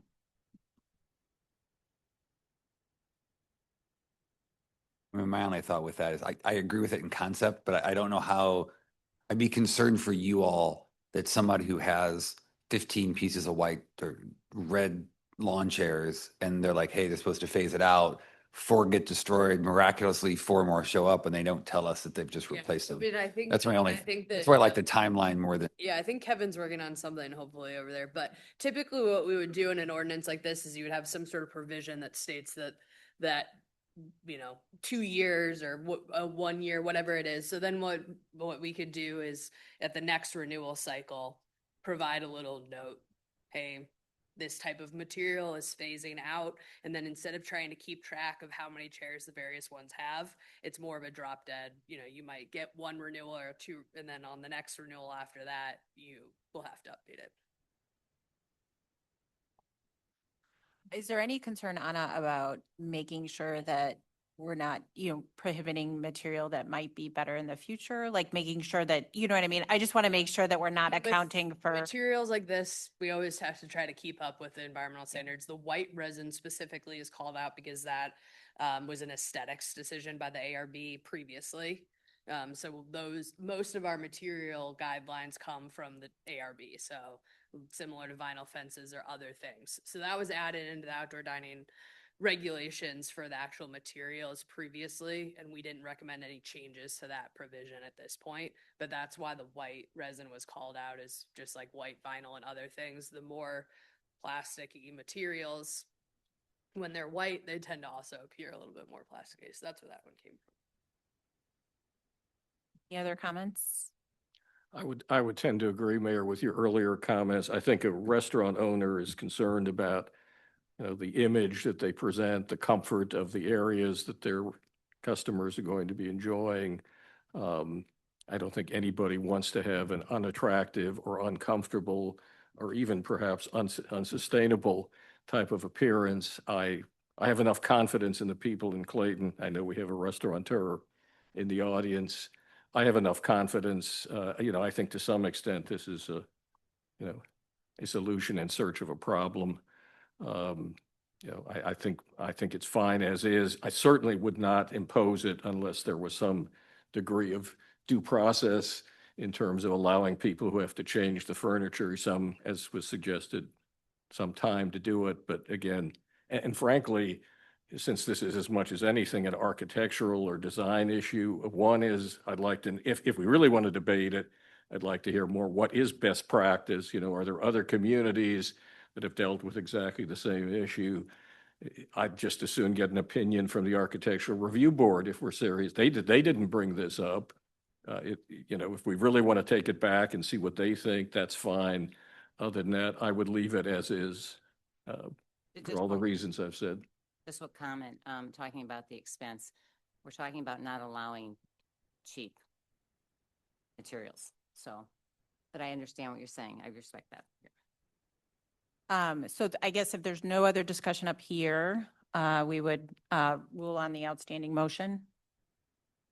So there's, Susan made a motion, Becky has seconded. So I'm sorry, can I ask a question before you call the roll? Is there a recommendation from our city attorney about how to add this requirement, but provide some grace period without, or something of notice, but without using the word grandfather? Well, Mr. Gibson has already suggested language added in HDPE before the word resin in the third line of subsection E. If there was a desire to delay the effective date of that, a new sentence after the word resin could be added, provided, however, that the requirement for only HDPE quality resin fixtures shall be applicable to permits issued after, and I put in January 1, 2027. Is an approach.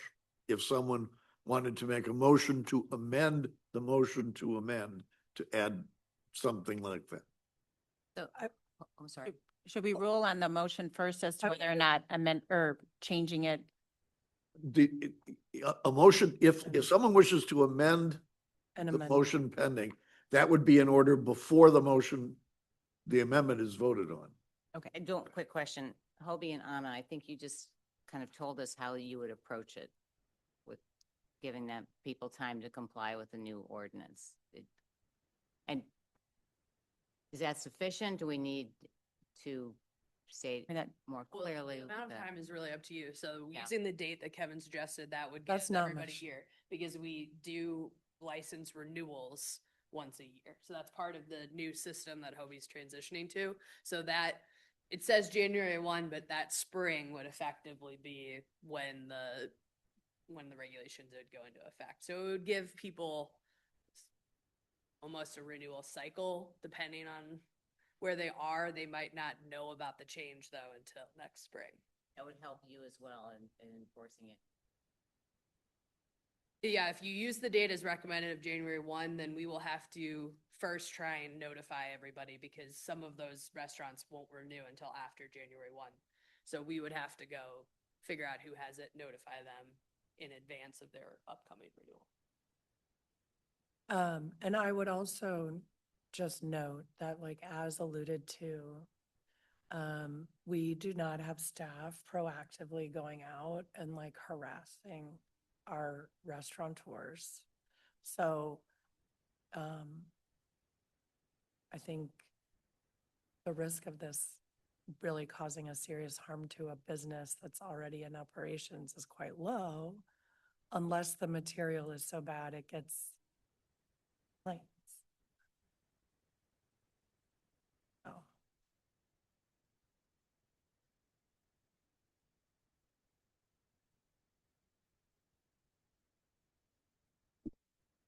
So procedurally, do I move to amend the motion as suggested by council? Can you pull the microphone a little closer? Yeah, I'm yeah. sorry.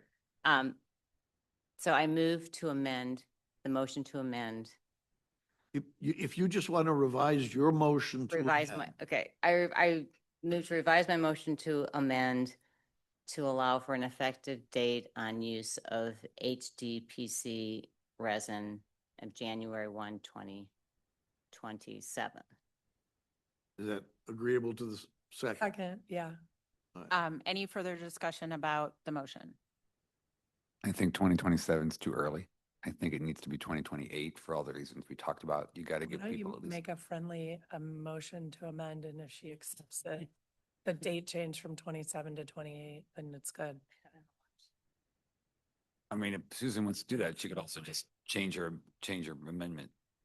If you're okay with 2028. I mean, it'll be here before we know it. Like, know. I don't, yeah, I mean, I think if we really want to give time, 28 is good.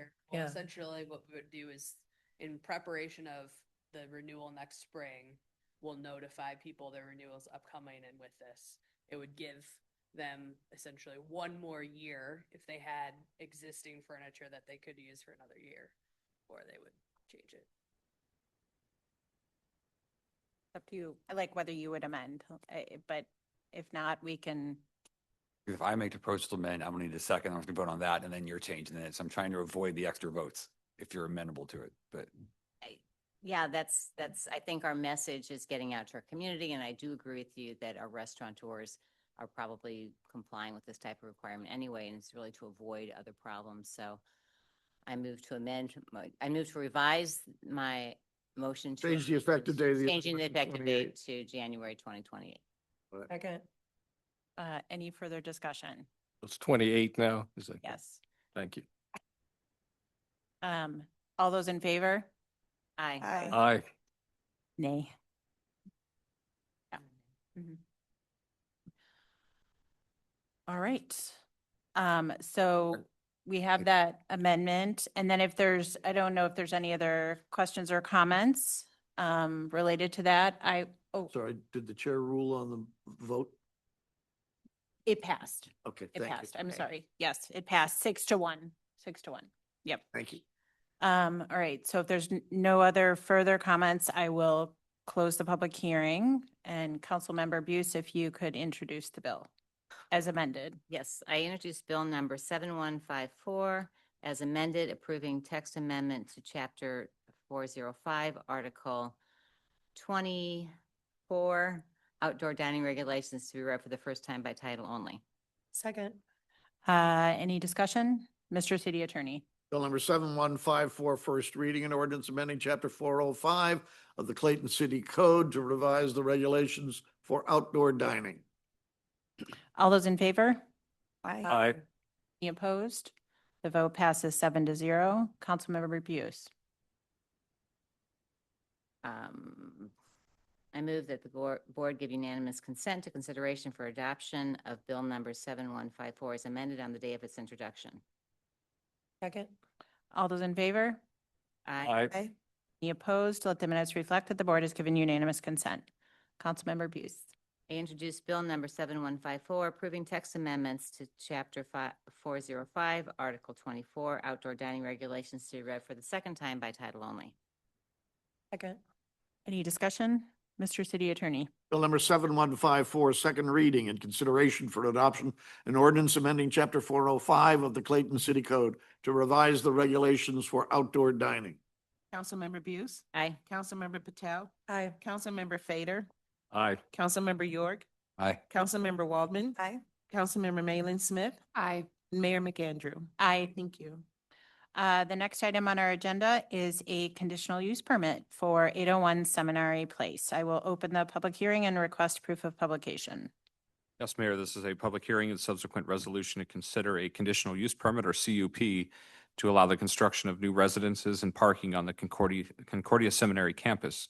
This property is bounded by DeMont Avenue to the east, Big Bend Boulevard to the west, the Tuscany Park and High Point neighborhoods to the south, and the Hillcrest neighborhood and WashU's Fontbonne campus to the north.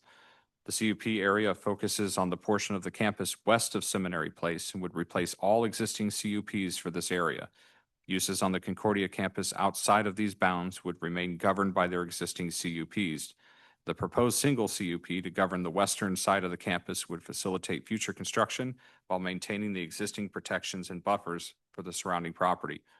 The CUP would govern the construction in the following zones: a multifamily residence zone, a single-family residence zone, and a recreation zone, and would provide the following land uses, which would be efficiency apartments, paving, parking, and interior circulation, and stormwater management. Improvements on the subject property would be subject to site plan review and architectural review in due course. The CUP would not allow density beyond existing conditions or those conditions identified as part of the CUP application and plans. Site plan review process will provide the public opportunities to review and comment on details of each construction phase. At their meeting on April 20th, 2026, the Plan Commission made a motion to recommend approval of the conditional use permit to the City Council with 23 conditions. Modifications to two of the conditions with modifications to two of the original conditions recommended by staff.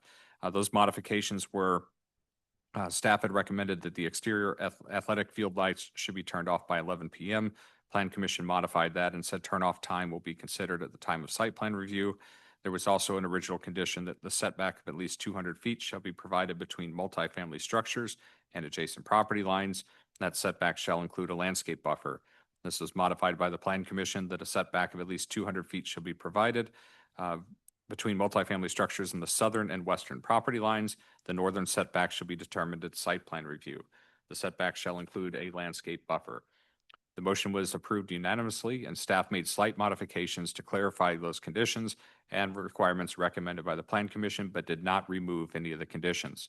Staff recommends that the City Council conduct a public hearing and consider approving the resolution granting a conditional use permit to Concordia Seminary with the stipulations contained in the resolution. We do have a team here from Concordia Seminary this evening to answer any questions. We also have Anna Crane in the back that can answer questions for staff as well. Thank you. I will open the discussion. Are there any questions or comments from the council? Yeah, I have some. Thank you. Some of the questions or concerns that we got from residents in Ward 1, really most specifically related to lighting and lighting at the athletic field. And so, the field today doesn't have lighting, I believe, right? And when we were considering athletic uses on this site a year and 2 years ago, and we spent a lot of time talking about that and getting feedback from residents, I think we landed on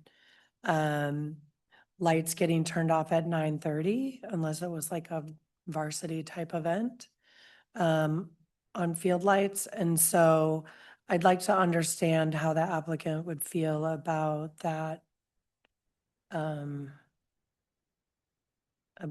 suggestion.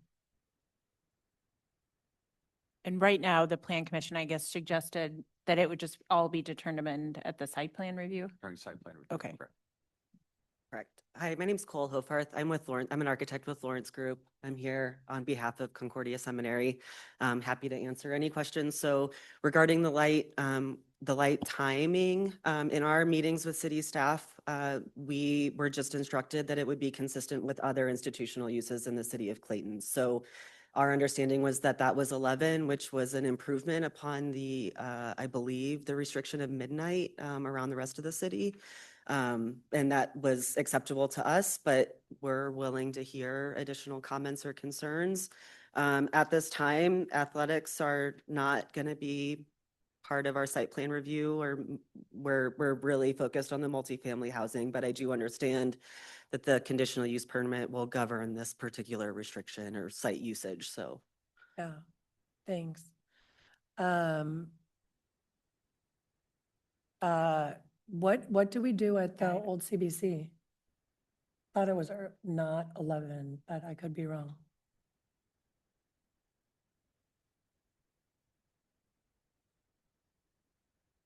So the old CBC site is 10 p.m. Generally, though, our outdoor dining requirements are that it has to be turned off 30 minutes after the last game. So that's where midnight comes into play, as Cole was referencing. So 11 was earlier than that. So that was staff's analysis of 11, but CBC is 10. Okay. I'm interested in hearing the rest of the council's opinions, maybe before considering a motion, but also point of clarification that I don't think if we approve this, like the site plan review won't come to us. Right, and that is correct. And this is a really important thing for residents. And so I don't want to leave the Plan Commission ARB without our guidance on how we know residents feel about this. So that would be why I would be interested in modifying number 3 to reflect either 9:30 or 10. And if there's like some valid reason that Concordia would need it, other than that, or on some exception or something, I think, I'd be happy to hear about that. But, Do you know, I mean, I don't know if Tom or Mike, or if there's some reason that they would want lights on till 10 o'clock, or I know. I believe that we would be happy with a 10 o'clock shut off time or something amenable, but Yeah, I, okay. Okay. yeah, that was my understanding. I just know that the 11 came from other institutional uses and, but we understand that this is a relatively unique piece of land, so. Great, thanks. Yeah, so happy to make a motion, or if somebody else wants to when we get to the end, however we go around that. And then also that lighting for the other, like, I think the property will have more light because it's being developed and improved. But that I think, the athletic restriction that we talked about and the requirement that it's dark sky compliant, and just based on like where it is, I don't have any other concerns about restricting the lighting beyond that, at our point in the process, as a city council.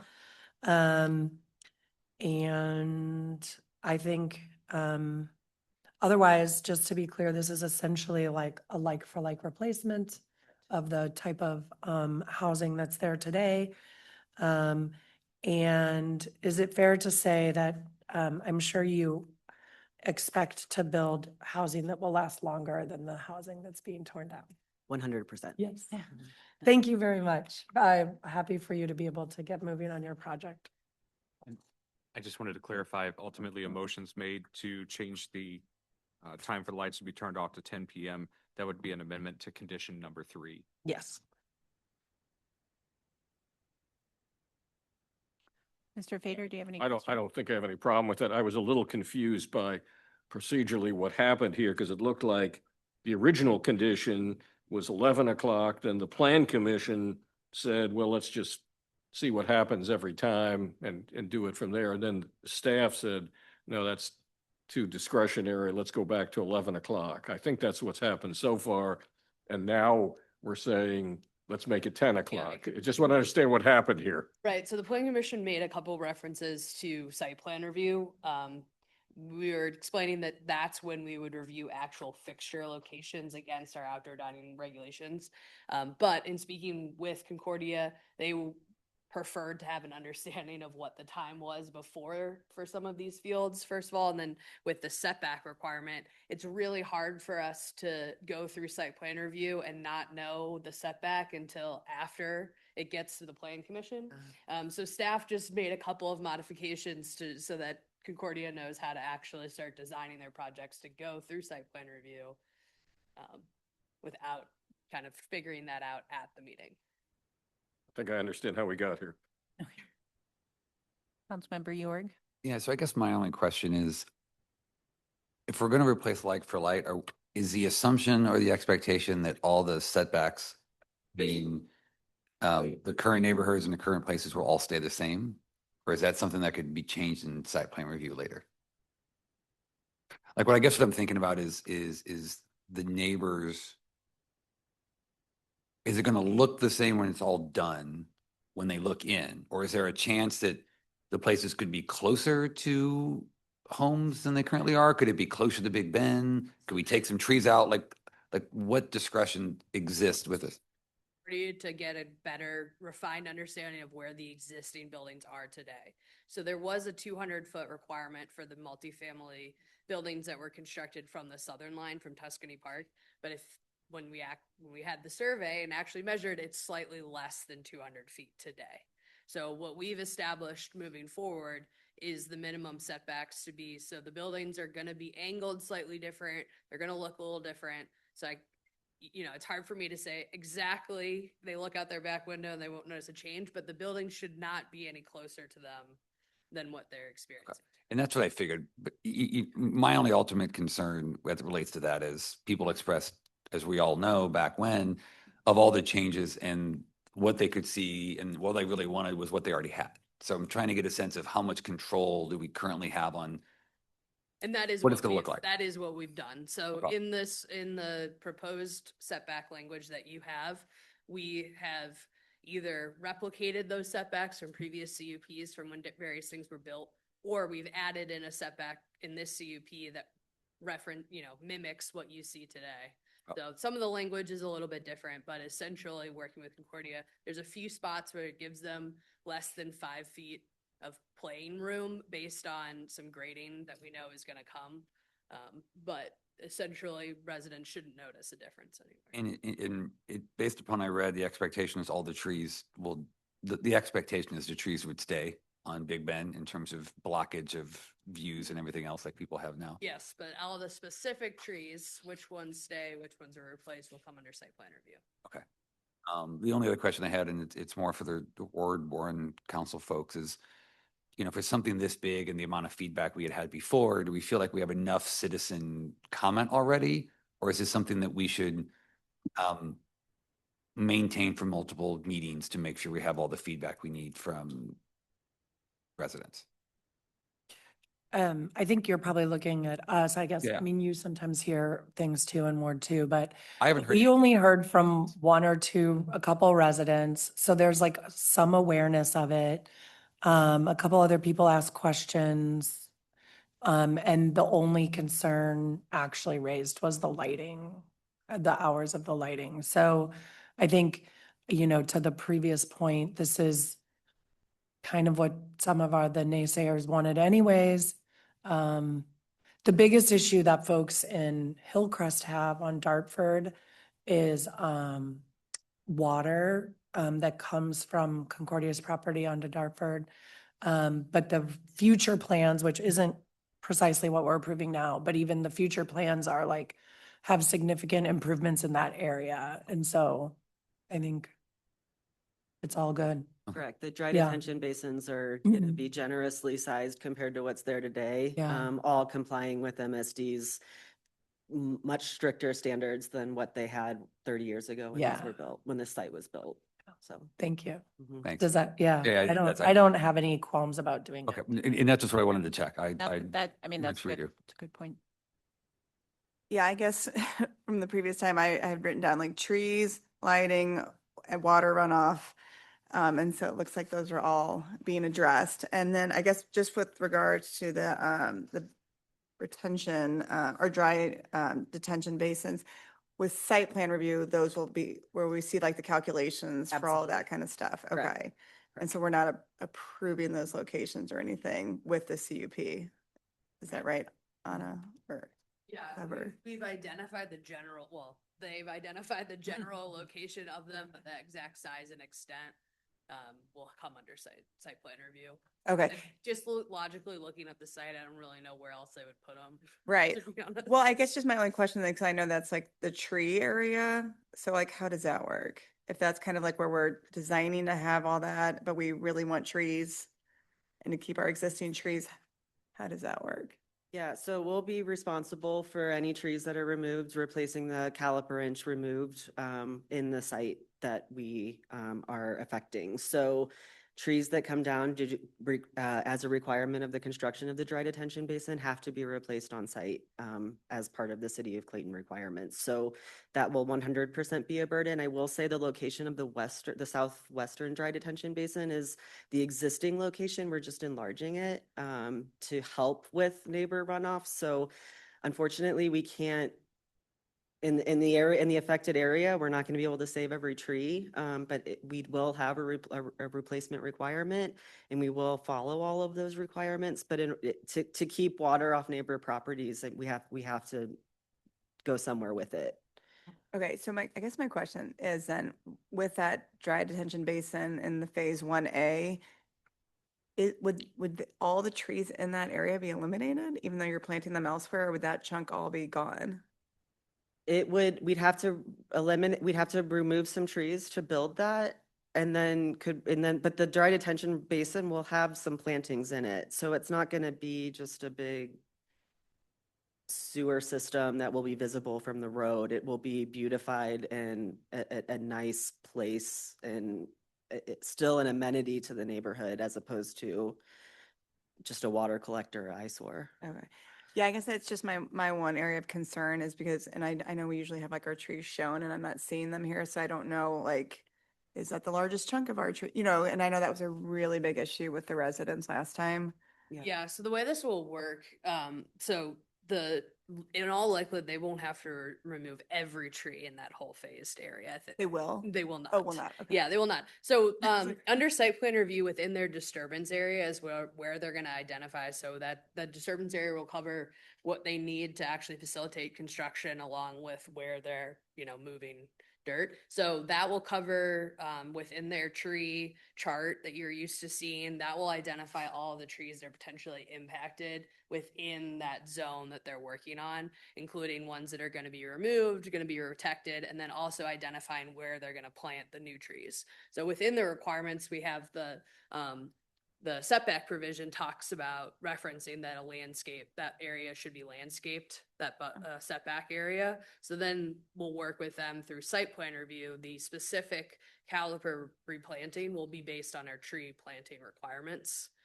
So that's how we're going to kind of go zone by zone. So if you'll recall back with the South 40 overlay, we established canopy coverage for the entire overlay district. But in this case, we're only establishing a conditional use permit for a portion of Concordia's property.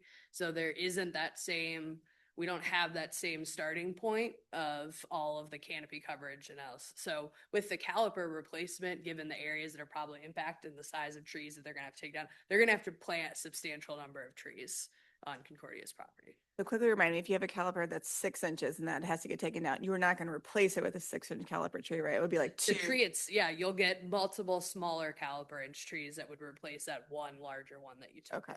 Okay. Thank you. Likely. I don't think they'll be planting a bunch of 6. Well, some of the ones they're taking down, you can't. There's no way you can. Right. plant That's a what I'm 20 saying. Like, caliper you can't replace that one. So you would just do like 2. There will be, Okay. yeah. And also what will likely happen is that some of the replacement trees will go outside of the construction zone for that area because we will want to make sure that they can grow. Yeah. So we can't overplant zone 1 with 1 million trees. Okay. Yeah. Okay. Thank you. Councilmember Malin Smith, any questions? Yeah, I have a tree concern too, because it looks like you're moving the roadway from one side of the field to the other side. And so is that roadway going to be like where the field is now, or is that going to take out a whole row of trees too? No, the roadway is going on top of the existing soccer field. It's really just to make the connection to the parking lot that was previously used by Fontbonne University. Yeah. So that we can make an internal campus connection. Okay. And then there will be no roadway. Correct. Okay. I agree with Councilmember Patel about the lighting being changed. But the only other thing that I wanted to mention is as a neighbor, I really appreciate how Concordia behaves in the neighborhood and is so generous with letting neighbors use the facilities and the fields in particular. And I know that they're currently probably intended to primarily serve the community of Concordia Seminary, but I know that there have been developments in the neighborhood in the past that have, not at Concordia, where neighbors thought that they were going to still have full use, but it actually has been more restricted. So I just want to put on record that I hope that that relationship between Concordia and Captain Elementary and the community at large stays the same way once you guys beautify things over there. So I agree. I can say that we've had conversations about it, and the intent is not to restrict any neighbors from continuing to access the property. In fact, it should be a lot better because there will be pedestrian bollard lights in more locations, and it'll be and, you know, ideally a nicer place to hang out outside and inside. So. Great. The last thing that I wanted to mention, and this one came from neighbors too, is, and I know that this is like a CUP thing and probably not going to happen, but I just want to put it on record again, that Dartford not become a vehicular pass-through. So, yeah, great. So do I need to make that motion? Would you like to? Sure.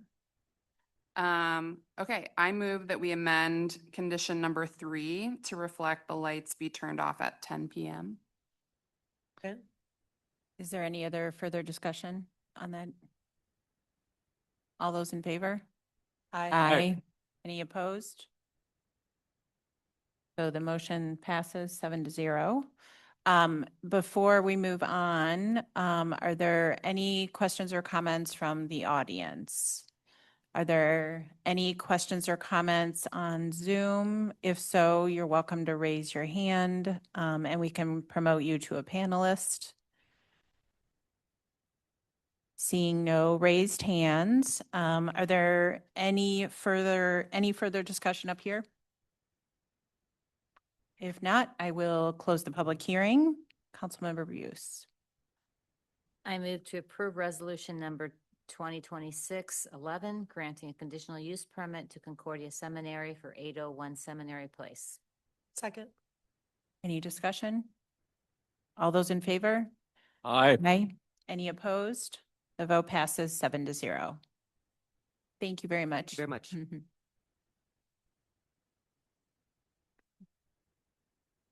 The next item on our agenda is the consent agenda. Are there any questions or comments? The only thing I would say is there was a change to the appointments. Should we amend it? Or is that, I made the change, but I forgot to print out the forms. Okay. The handout, so if someone would like to make that motion. do you want to make that motion, Susan? Which would take the third item related to council member appointments. Are we taking it off of the consent No, agenda? What are we doing? Jeff, So, go ahead. I mean, Susan, if you want to. There's a question about moving one member to another one. I move that the request for council action for committee assignments be amended with respect to special business district advisory, with council member York being substituted for council member Buse. So Jeff would move to the special business district instead of Susan. Can we do that, or do we have to pull it from the consent agenda, or by doing it? Out of the consent Yeah. agenda, and then, we'll go take that motion and then. Okay. Does her motion pull it out of the consent agenda? Can you just make a motion to pull it out? Okay. Second. Okay, second. Any discussion about that? Can we repeat, what's the change? Jeff will be taking Susan's position on the special business district committee. You the man. Any further discussion? All those in favor? Aye. Any opposed? Right. That motion passes. With respect to the rest of the consent agenda. I had a question on the consent agenda. Sure. It was really just the rendering of the memorial to Bob Chapman. I realize it is just a rendering, but can someone clarify for me? It looks like the Searles sculpture has been moved. I asked the same question at Parks and Rec. I don't think that's apparently a not different. Yeah, it's a sculpture. different, Yes, it's is it- different. is Yeah. Searles not the Searles Searles. Junior, is it? Different appearance, but It's- not.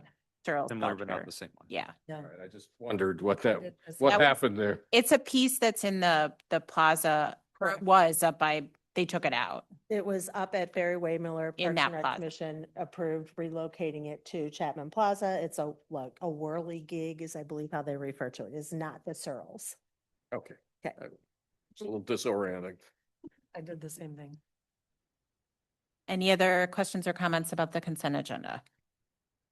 Councilmember Buse. Move to approve the consent agenda. Second. Any discussion? Councilmember Buse, Aye. Councilmember Patel, Aye. Councilmember Fader, Aye. Councilmember York, Aye. Councilmember Waldman, Aye. Councilmember Malin Smith, Aye. Mayor McAndrew. Aye. The next item on our agenda is some old business. It's a conditional use permit for 7645 Wydown. I will open, Mr. City Manager.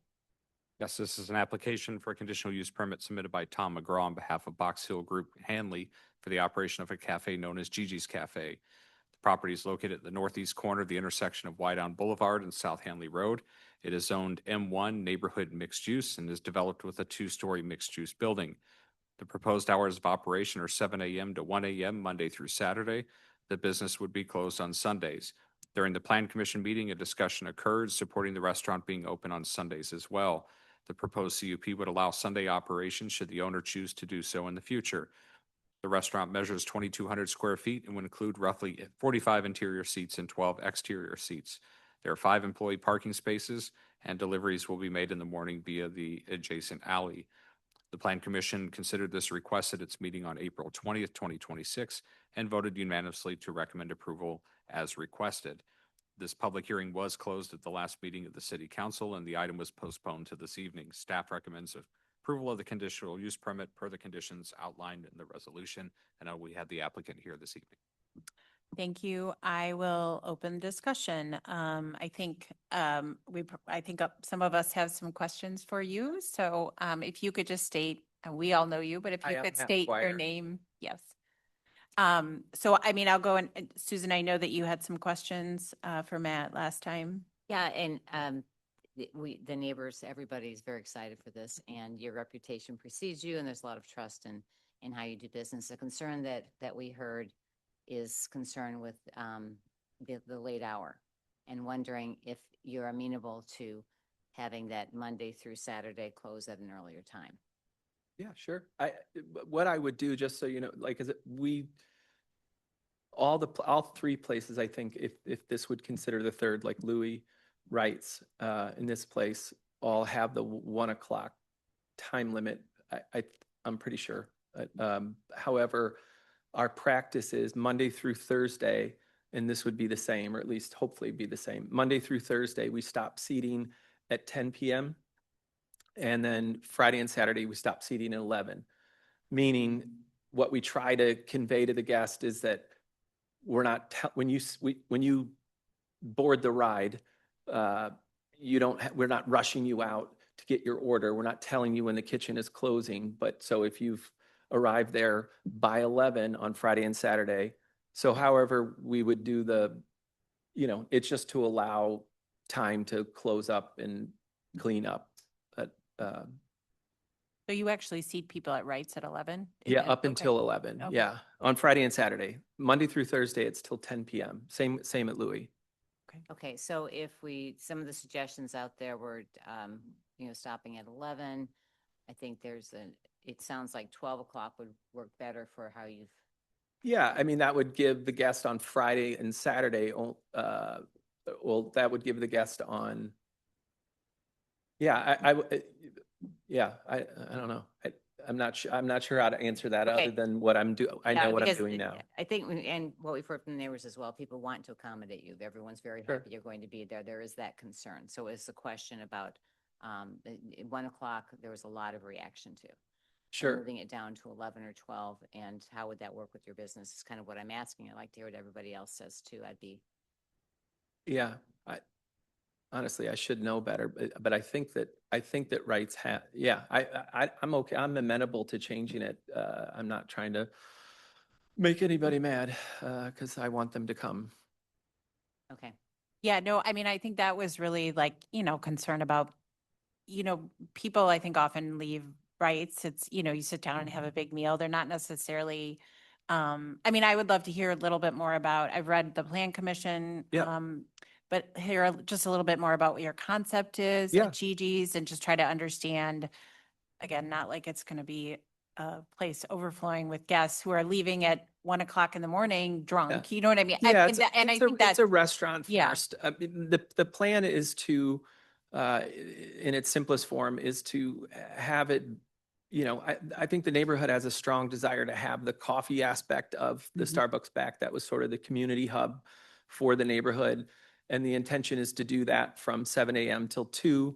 And me as an operator, since I was 14, 15 years old, I know that I can't afford that unless I run a restaurant at night and sell you food at a different rate of money than the community center. So the restaurant makes the viability of the community center work.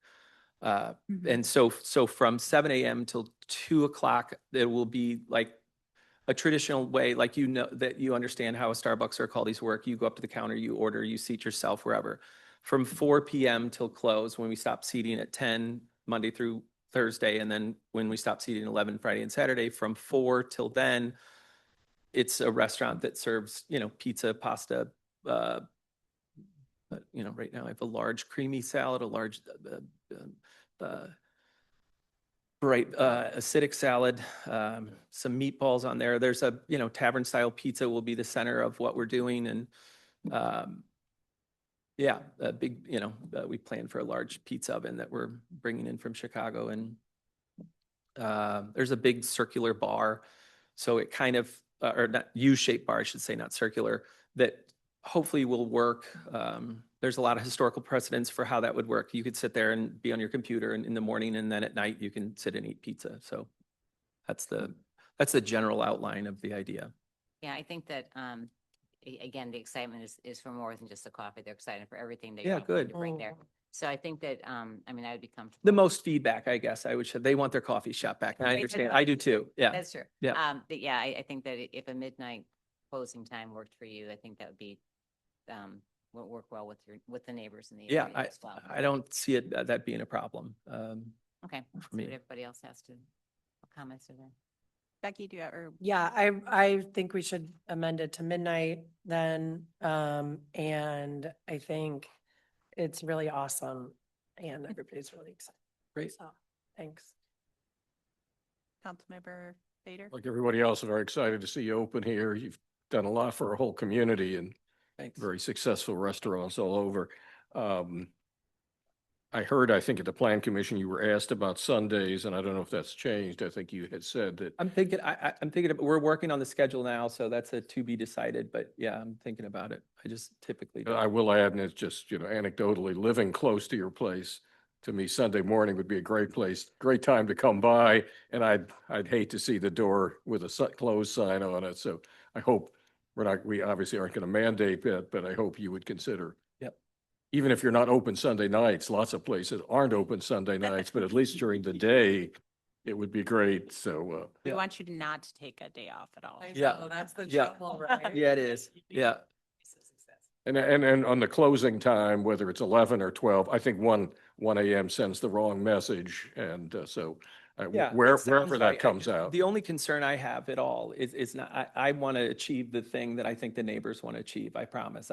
Yeah. I've been feeding them for a long time and I would hear it. So the only thing I want to achieve is just the runway to close the restaurant without feeling like I'm in violation. That's all. So, Great. but my hours of operation wouldn't change. You know, that the Sunday thing is an old thing just because I don't like asking people to do something I won't do. So I'm there 6 nights a week except for tonight, and at both places. And we stop the stopping seating at 10 during the week and 11. It's something somebody can count on operationally. So my worry is just the runway to close it down and get people out of there. It won't give you much assurance, but if you open on Sunday morning, I promise I'll be there. All right, I'll hold you to that. Make sure you have a special like $25 coffee for. Right. That's right. Just, excuse me, just for confirmation for the record, if nothing else. And at some point, I know, David, you sent the email and I don't have it with me. Can we confirm that their conditional use permits are all, or? Not, Louis is until midnight and Wrights is until 11. So Wrights is, To my, Yes, 11, right, stay right. but I'm not saying anything. so Wrights is till 11. So for my own edification, if nothing else, that means that they can seat till 11, but then they can't. I know in practice that's what you do, but I'm just confirming that if the CUP says till 11 and they're seating in 11, Shouldn't be operating past the hours in the CUP. okay. So that means if they're serving at 11, they're outside of the So we CUP might window. be considering an amendment to that that CUP at a CUP. future time. Yeah, that's, Yeah. thank you. That's what I was just trying to, We'll need it, and I can assure you now, if that comes up, that Yeah. revenue that I make from 11 till when those people are out of there, it's a 36-seat restaurant. I could tell you right now, the math won't work. So, oh, you know, no, yeah. it's. So if I'm in violation, and yeah, Make you. yeah, I'm frankly thinking about how do we line everything Yeah. up so that we're Yeah. all where we need to be. yep. I think midnight makes sense. Thank you. The only thing I would say, it's more just anecdotal, but Susan and I on the Ward 2 side have heard the concerns we hear most are actually the people that live above there. So just being thoughtful about how staff is closing down, Sure. volumes, outside volume, how trash is being taken out afterwards, knowing that, right, there are people living upstairs that are concerned that this may be till 2 or 3 in the morning by the time you close it down. So just Sure. as you're thinking about how that all lays out, just trying to keep that in mind Absolutely. and do the best you can for those folks. We have good practice with Dr. Martin across the street. He lets us know if the volume is at all. So we have very good practice. He and Barbara would let us know. So, Okay. Thank you. That's all I got. no, understood. Yeah, very excited for you to Thanks. occupy that corner. I live in the Polo neighborhood and everyone in our neighborhood is just very excited with your existing restaurants and this new one. So yay for that. I do agree. I think midnight would be, if you're seating at 11, then I'm glad, Jeff, you asked that question Yeah. because that makes sense so that Yeah, it does. you're in, it all fits together. So yeah, thanks. No comments. Yeah, Matt, I'll just say thank you, for bringing some vibrancy back to that corner. Oh, we're excited. And, I know that, running a restaurant business isn't an easy thing to do. So, we're grateful that you're here in Clayton and that, we just really appreciate all the vibrancy you bring to Louis, to Wrights, now to Box Hill. So thank you Great. for Well, that. thank you. We It's been- appreciate it. It's been great. All of it. Louis has allowed all of that to happen for us. So I'm grateful for Damon and I'm grateful for Y Down deeply. So, yeah. Yeah, well, Yeah. it goes both ways, so thank you. Are there any other comments from the audience? Any comments online? No. So I don't see any hands raised. So I will, I guess, Councilmember Buse, if you want to introduce something as amended. Yeah. I move that the conditional use permit be amended to change the closing time from 1 AM to 12 PM. 12 a.m. AM, 12 AM. Thank you. Thank you. Midnight, second. Till midnight. Any discussion? All those in favor? Aye. Aye. And if you could, yep. Okay, where are we? I move to approve resolution number 2026-10, granting conditional use permit to Box Hill Group Hanley LLC for the operation of Gigi's Cafe at 7645 Wydown Boulevard. As amended. Second. Any discussion? All those in favor? Aye. Aye. Any opposed? The vote passes 7-0. Thank you. Appreciate it. Thank you. The last item on our agenda is a release of a parking deed restriction at 801 Seminary Place. Mr. City Manager. Yes, so back in 1977, there was a conditional use permit that was issued to Concordia for a multi-use building at 6701 San Benita Avenue. This was to reserve some parking in that particular area. Subsequently, in 2019, they renovated the building and added parking at that time, which basically made the deed restriction for this parking area unnecessary. So the request from the seminary is that the city approve an ordinance releasing the deed restriction, and staff recommends approval of that action. Thank you. I'll open the discussion. Are there any questions or comments from the council? Anyone over here? No. Are there any questions or comments from the audience or online? All right. Councilmember Buse. Introduce bill number 7155, approving the release of the parking deed restriction for 801 Seminary Place, Concordia Seminary, to be read for the first time by title only. Second. Any discussion? Mr. City Attorney.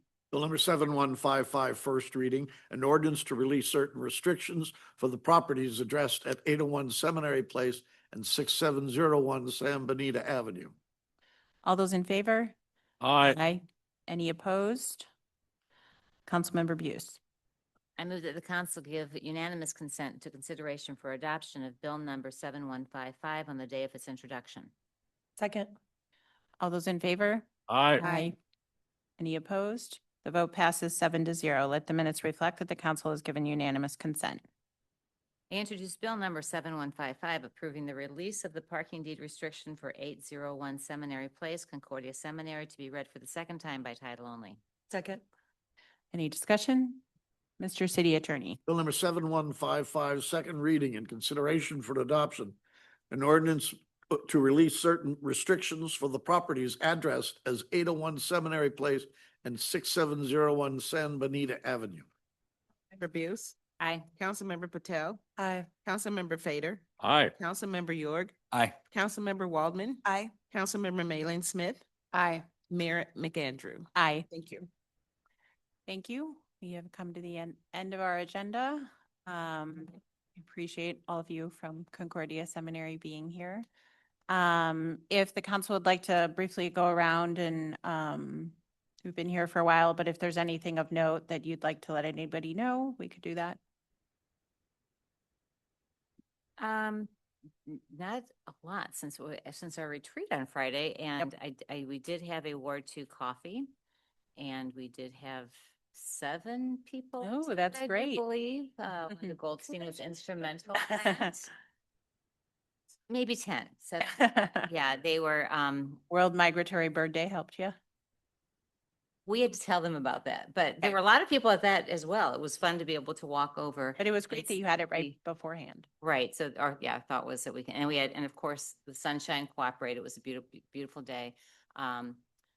We had good conversations. There was discussion about the lights and tornado recovery. Everybody seemed receptive and to, to be patient with us as we go along. Some of the, there were concerns again with code enforcement, making sure that we, if we see something on properties, even if it's a little bit of peering into backyards or whatever, that we can act upon that. And Jeff and I kind of talked about the proposals to be a little more proactive and not just reactive with the door hangers and things like that as we try to progress and improve on that. But it was a positive morning. They went through a lot of coffee and took the entire time until the bird day began. And it was a good thing. And thanks for helping us get that arranged, June. And thanks for a marvelous bird day with the students. It was a good morning. Right. The only thing I'll mention is that I got to meet Susan Hanley this evening, and she is amazing. She is amazing. She was like brilliant and joyful, and she was great. So that was really fun and exciting that she's like feeling connected and energized by the folks that she met today. So. Just to follow up on that, I had never met Susan Hanley before, and I have to admit, when she got up this morning to speak, I thought she would say, "Gee, this is wonderful, thanks." But she, in fact, was, as I learned, a historian, very articulate, very dedicated to this project, and I thought that was it was a very nice moment.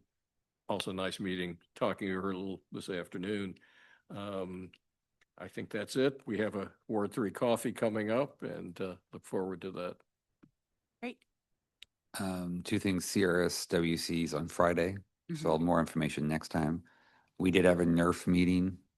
The biggest, everything's fine, all the numbers are fine. The biggest change is we decided to move a value manager from one to the other because the value manager we had been having was underperforming. So the vote was made to switch managers. So that is in the process of happening, but otherwise everything looked good. So. Not too much to report. I think from the Special Business Districts Committee, we decided to have a subcommittee with parking, which I think we met with them, I think last week now. It was very productive. So it's, hopefully we're going to figure out some of the parking, public parking sign issues that will help hopefully solve lots of our parking problems. So that was great. Cool Cities event, a little bit about solar panels and things like that, but our city is pretty up to date with all that. So we are definitely on trend for that.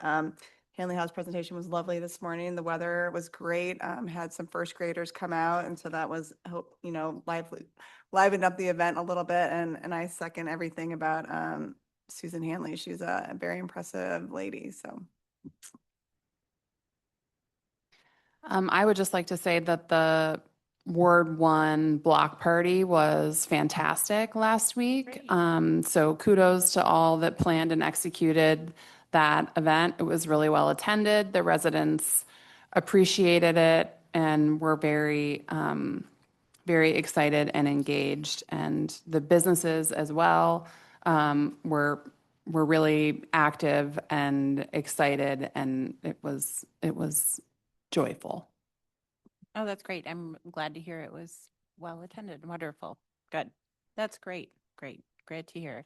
I'll just say that we did have another monument marker unveiling for our Baptist church in downtown Clayton. That was very well attended. Everyone spoke so beautifully. It was just a great event. So thanks to CCF for arranging that, and really everybody that was involved in that. It was a very nice event. There were many people there from the current Baptist church that is on Union in St. Louis, the city of St. Louis. It was great. I can't say enough. The Chamber Collective event they kind of had, which I know many of you were at. That's really exciting. I'm very excited to see that they seem, pretty well organized and really seem to be getting things off the ground. So really kudos to them for keeping that going. I spoke at the Rotary Club of Clayton and Ladue last week, and it was great to meet those folks. And it's a neat group. I was impressed with the meeting, and I was happy to have been there to talk about what's going on in Clayton. They wanted to hear about development and businesses and just everything Clayton. So it was great. And the last thing, I will just echo what you all said. Kudos to CCF and putting on such a great event. And yes, we can all aspire to be Susan Hanley when we are 86. So just really, really wonderful that she was able to come, and just great excitement over getting the Hanley House open.